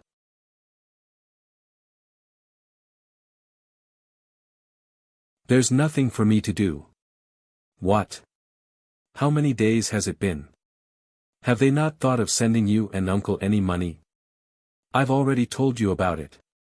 When it came to Madame Sun's family, she had never been stingy with money. In any case, it was all from the Lin clan's pockets, so why not? Madame Sun suddenly understood. She gritted her teeth and said, So that's how it is. I was wondering why Xianger was so heartless and suddenly didn't care about us. I've been busy these past few days with the matter of adopting a stepson. I was only waiting for your mother to bring your sister to pay us a visit. Who would have thought that they would completely disregard your uncle and me? It's fine if they didn't come to acknowledge us, but they even cut off our money. Yu Xiang sighed, Not to mention cutting off your money. When we were handing over the accounts, they made a mistake and blamed it on me. They insisted on finding old madam to be the judge. I'm afraid of them. In the future, I won't dare to touch these accounts again. If auntie wants money, you can ask mother for it. Mother still cares about uncle, but she probably forgot because she was busy. However, I need to remind auntie that my sister is very stingy. I'm afraid that she won't easily fork out money. When she heard this, Madame Sun hated Yu Miaoqi to the bone. Her entire family relied on the 200 taels that Yu Xiang gave them every month to survive. If they were suddenly cut off, wouldn't they starve to death? Then what should we do? Madame Sun asked anxiously while twisting her handkerchief. With Yu Pinyan's pressure, she didn't dare to behave atrociously in the Marquis household. Yu Xiang reminded her while applying lipstick, you just have to go and make trouble with mother. After a few more times, she'll naturally agree. Could she just watch as uncle's family line ends? Moreover, mother's dowry has already been taken back from the old madam. She doesn't trust the old madam's people, so she'll definitely have to change the shopkeepers. Instead of benefiting outsiders, it's better to help your own family. You and uncle should discuss with her and see if you can take over a few shops. This is also a long-term livelihood for your family, isn't it? After receiving Yu Xiang's advice, Madame Sun was overjoyed at the unexpected good news. She flung her handkerchief aside and rushed to the main room. She had long had her eyes on her younger sister-in-law's dowry, but it was all in the matriarch's hands. She didn't dare to have any delusions. Now that the Lin clan had taken it back, she naturally had to ruthlessly squeeze a layer of oil and water. She was afraid of the matriarch and Yu Xiang, but she never put the Lin clan in her eyes. Duchess Jingwa knew that the matriarch definitely wouldn't see her, so she set her sights on the Lin clan. In the early years, the Lin clan was very fond of her daughter. Perhaps they would soften when they saw her.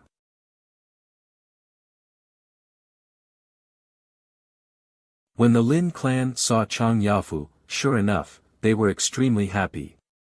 They took her small hand and looked her up and down, saying that she had grown up to be beautiful.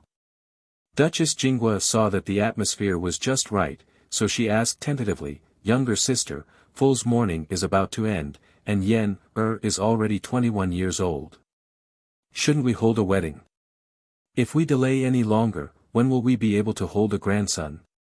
Duchess Jingwa was also anxious. Otherwise, she definitely wouldn't have said such explicit words in front of her daughter. The Lin clan naturally wanted to quickly find a daughter-in-law who was of the same mind as them, so they could win over their son. She nodded and said, "That's right. The children have all grown up. In a little bit, I'll discuss it with the matriarch and choose an auspicious date to come to our house and make a decision. When will Fu's mourning be removed?" Duchess Jingwa's face first lit up with joy, but then she became worried. "The day after tomorrow, sister-in-law will bring the children over to have some fun. It's just that old madam seems to have some misunderstandings about our Fu. Will she disagree?" "What misunderstandings?" The Lin clan's heartstrings instantly tightened. If the matriarch didn't agree, she really couldn't make the decision, nor did she dare to make the decision. Chang Yafu's expression was awkward. Duchess Jingwa couldn't say it clearly, so she vaguely said, "Tch, it's just that their children had some private conflicts, so they were angry for a moment. After this incident, everything will be fine." The Lin clan hung their heads in silence. Using the word angry to describe Yu Pinyin truly felt out of place no matter how one looked at it. With his decisive personality, how could he be angry with someone? If he was pushed too far, he'd cut off all ties. If Chang Yafu hadn't really touched on his taboo, the two families wouldn't have gotten to the point of breaking off the engagement. And if she agreed to Duchess Jingwa's request, she would be going against Yu Pinyin and the matriarch. If she made a scene, she would lose face. If the Lin clan could think of it, Yu Miaoqi could naturally think of it as well. She was already in a bad mood from meeting Shen Yuanqi today, and now she found out that her future sister-in-law was also useless. She had already started to have a dirty relationship with Yu Pinyin. If that was the case, who would dare to make the decision to welcome her into the family? "My eldest brother has never been angry with others. Madam, it's best if you make things clear, so that my mother won't be in a difficult situation." Her smile was appropriate, but her words were extremely impolite. Chang Yafu's lips turned green, and he anxiously looked towards Duchess Jingwa's wife. Duchess Jingwa's wife lifted the lid of her teacup from time to time, then suddenly sighed softly, "Forget it.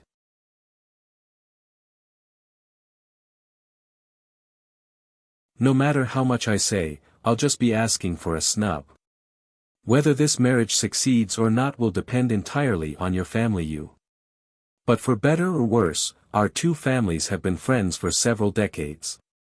If we can't become in-laws, there's no need to ruin our friendship. Younger sister, pass on a message to the matriarch. Just say that our Chang clan has wronged Yandere. We only hope that we can personally apologize to Yandere on the day of the wedding.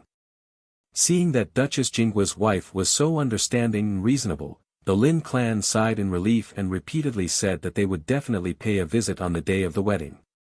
Only then did the Chang clan's mother and daughter stand up to bid farewell. As they exited the courtyard, they exchanged bitter glances. As soon as the two people left, Sunshine arrived. She didn't even wait to sit down before pouring out her grievances. In the end, she asked the Lin clan for 2,000 taels of silver and a right to manage several shops. Everyone says that kind people are bullied and kind horses are ridden.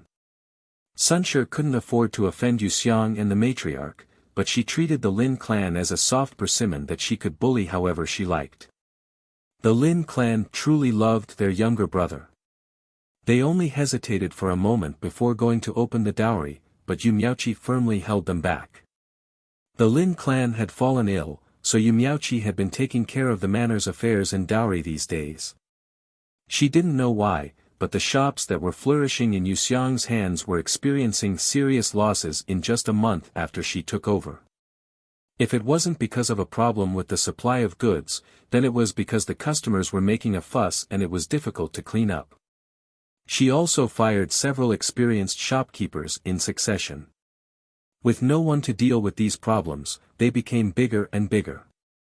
Several shops had no choice but to temporarily close down. She had to fill in a hole here and there.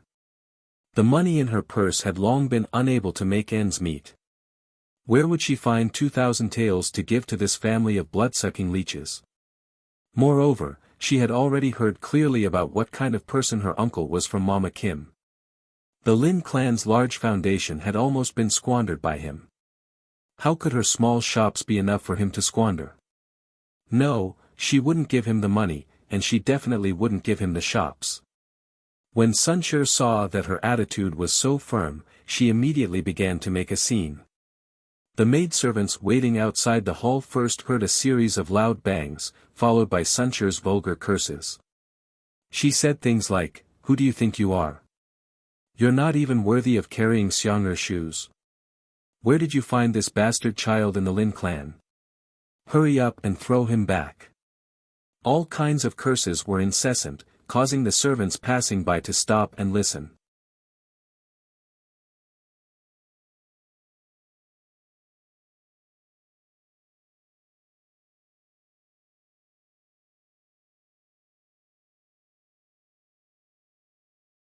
Chapter 82. After the group left, the matriarch could no longer sleep. Draped in a robe, she sat cross-legged on the soft couch and chanted scriptures. The Lin clan and Yu Miaoqi also stayed behind to wait for news. A few candlelight flickered in the wind, casting their shadows on the wall. One moment it was long and the next moment, it was short and the next moment, it was thick and the next moment, it was faint and the next moment, it was like a room full of demons and monsters. The atmosphere was very gloomy and ominous. The matriarch opened her eyes to look at the sky, and many wrinkles appeared on her face. The Lin clan was also very flustered and stammered, "Mother, why do you think His Highness the Crown Prince is looking for them in the middle of the night? It's fine if he called Yandere away, but why did he call Xiang'er away as well? What big thing could have happened? Don't tell me the Crown Princess isn't safe." The matriarch glared at her fiercely and sternly said, "Shut up.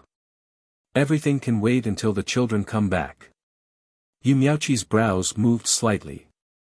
She guessed that something had happened to the Crown Princess, and the incident had implicated Yuxiang. Otherwise, they wouldn't have been called away in the middle of the night. Could it be that she was poisoned again? Thinking of this, she covered her mouth with a handkerchief and slowly smiled. Yu Pinyin and Yuxiang were directly led by the guards to the Crown Princess's room. There were many people standing at the door, including the Crown Prince Mansion's side consorts, the 3 Min sisters, the 9th princess, and the Crown Prince. Everyone had an anxious expression on their faces. Feng, you're here. The crown prince quickly stepped forward and patted the top of Yu Xiang's head. He warmly said, Xianger, the crown princess kept saying that she wanted to see you when she was sick. Otherwise, we wouldn't have called you over in the middle of the night. In a moment, when the imperial physician comes out, you can go in and accompany the crown princess. Yu Xiang nodded in acknowledgement. Yu Pinyin placed his sister in the wheelchair and handed her over to the 9th princess, who hurried over. He walked to the side with the crown prince to talk. Your Highness, what exactly happened? The crown princess has been poisoned. The two of them avoided the womenfolk and found a secluded corner to talk. But just half a sentence was enough to make Yu Xiang shocked. The crown princess was poisoned? What kind of poison was it? Where is the next step? And why did you bring me here in the middle of the night? Was it really the crown princess's order and not the crown prince's paranoia?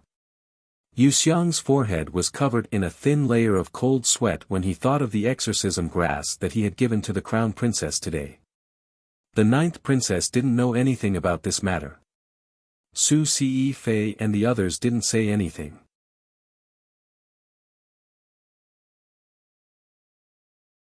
Min Lan suddenly rushed forward and fiercely slapped her. You poisonous woman, Jie treated you so well, but you secretly tried to kill her. If anything happens to elder sister, I want you to die with her. How could Yu Xiang just sit there and take the beating for nothing? He quickly blocked the attack and then lashed out with his horsewhip. Min Lan failed to hit someone, but there was a bright red mark on his neck. From afar, it looked like his throat had been slit. Her eyes almost popped out of their sockets. She reached out with her sharp fingernails to scratch Yu Xiang's bright and beautiful face. Her hatred towards Yu Xiang didn't just come from the other's sharp words and arrogant actions, it also came from this unparalleled face. It was said that beautiful women despised each other. When it came to jealousy, Min Lan was one of the best. Min Song and Min Ji couldn't hold her back. The 9th princess wanted to stand in front of her good friend but was brushed aside. Yu Xiang lashed out a few more times with the whip.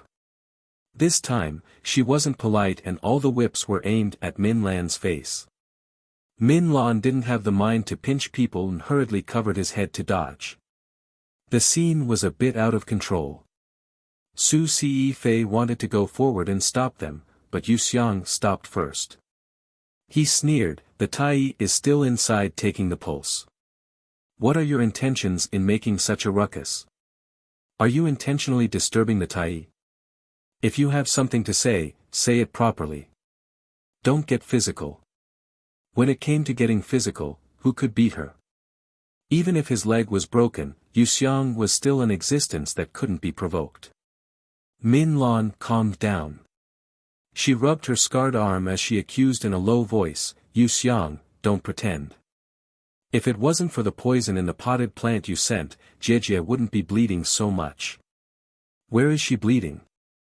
Yu Xiang calmly asked.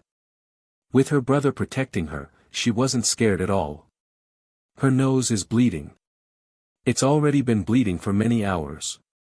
She also has a headache. It hurts so much that she's rolling around, but she still won't let go of your potted plant. The 9th princess was about to cry. It was the first time she had seen such a tragic scene. Yu Xiang was silent for a moment and then slowly said, I've already raised that potted plant for more than 3 years. Even though the fragrance is unique, it can only repel mosquitoes. If it was poisonous, the hundreds of people in our prefecture you would have died a long time ago. Also, why would I want to harm the crown princess? What good would it do me? Min Lan immediately sneered, no good? You have a lot of good. You've long coveted Jie's position as the official consort. If you get rid of Jie, you can replace her, right? Yu Xiang's eyes were full of contempt, I'm a cripple. Don't even talk about being the official consort of His Highness the Crown Prince.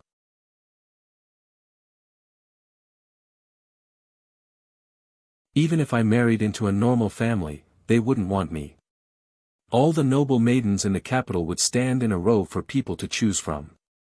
The Emperor and His Highness the Crown Prince would definitely not choose me. I still have this much self-awareness. Don't use your thoughts to judge me.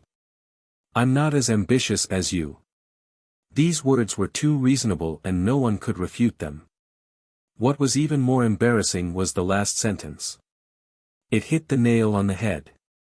Inside the room, the Crown Princess's moans suddenly stopped. It was unknown if it had touched her heartstrings. Everyone's eyes swept over Min Lan, their eyes full of hidden meaning. Min Lan's face flushed red.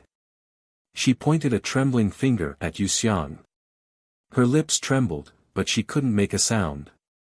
Moreover, the Crown Prince and Yupinian had unknowingly stood 3 meters away, looking over with cold and stern expressions. Your Jijia is seriously ill inside the room. What kind of scandal is it for you to make a ruckus outside? Why haven't you withdrawn yet? The Crown Prince had always been gentle and refined.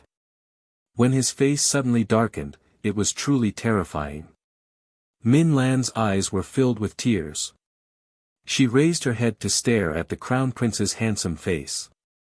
She cried out pitifully, Your Highness, why do you treat me like this? She looked exactly like an infatuated woman meeting a heartless man. Yuxiang couldn't bear to look at her and turned her face away. Several side concubines looked at her with disdain. Min Song and Min Ji were abnormally embarrassed. They wished they could hide their heads in their bosoms. In the room, the Crown Princess suddenly shrieked. Her high-pitched voice was filled with deep fear, causing everyone's hearts to jump. Yupinian hurriedly bent down to press his younger sister's face into his chest. He gently patted her back to comfort her. Xianger, don't be afraid. Gij is here. Gij won't let anyone hurt you. Finally, he nibbled on her earlobe, emphasizing in a low voice that couldn't be heard, even if it was the Emperor. Yuxiang's stiff body slowly relaxed. She scratched her numb earlobe and raised her small face to give her brother a sweet smile. Yupinian quickly rubbed her full, dark red lips. Then he straightened up and looked towards the room door that was suddenly pushed open. He saw the Grand Physician wiping the sweat from his forehead as he stepped over the threshold. He bowed and reported, Your Highness the Crown Prince, Her Highness the Crown Princess has passed away. Before the Crown Prince could speak, side concubine Su and Min Lan shouted in unison, What? Passed away? Didn't she die? Are you sure you didn't say anything wrong? There was a strong sense of disappointment hidden in the two's words. As long as the people present weren't deaf, they could tell. The Crown Prince's joyous expression suddenly sank. The loud sound of a cup shattering came from inside the room.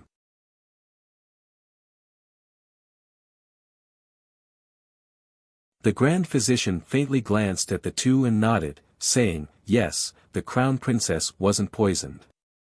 She is now safe and her life won't be in danger in the future. Your Highness the Crown Prince, please come in. This subject will explain to you in detail.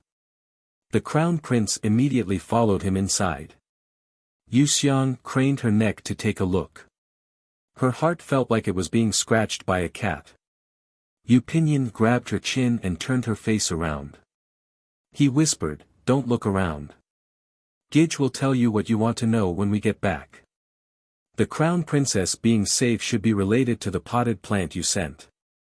Many candles were lit in the room, illuminating the 4 corners of the room. There were many cotton balls stained with blood on the ground, and the air was filled with a sweet smell mixed with the smell of blood, but it did not make people feel uncomfortable. The Crown Princess was half lying on the couch. Her clothes were stained with blood from her nose. Her face was even paler than before, but the lifeless look in her eyes had completely disappeared. Zhen, you're really okay?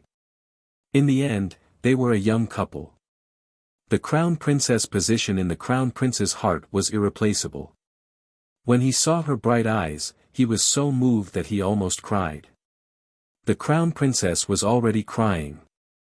Large droplets of tears rolled down her cheeks and quickly soaked her clothes. The Crown Prince didn't care that she was stained with blood.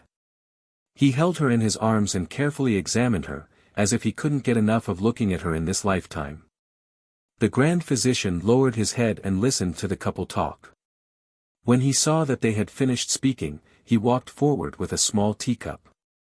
The Crown Princess immediately withdrew from the Crown Prince's arms and tightly hugged the small potted plant Yuxiang gave her. She blocked the small teacup, as if there was a demon trapped inside, and if she opened the lid, it would pounce on her. The Crown Prince was puzzled. When he looked at the teacup, goosebumps rose all over his body. At the bottom of the white porcelain teacup, there was an 8-inch long dark leech that was as thick as a thumb. Because it couldn't find any blood to feed on, it raised its thin head and moved around the walls of the teacup. The Grand Physician looked at it and also felt disgusted. He closed the teacup with a bang and slowly said, "Reporting to Your Highness the Crown Prince, this leech crawled out from the Crown Princess' nostrils. Based on its size, it should have lived in Her Highness' body for more than half a year. After Her Highness gave birth, Her Highness' vital energy and blood were greatly damaged. This leech didn't have enough blood in her nose to feed on, so it burrowed into Her Highness' brain. This is the main culprit that caused Her Highness serious illness. Now that it has been removed, Her Highness only needs to take some nourishing medicine."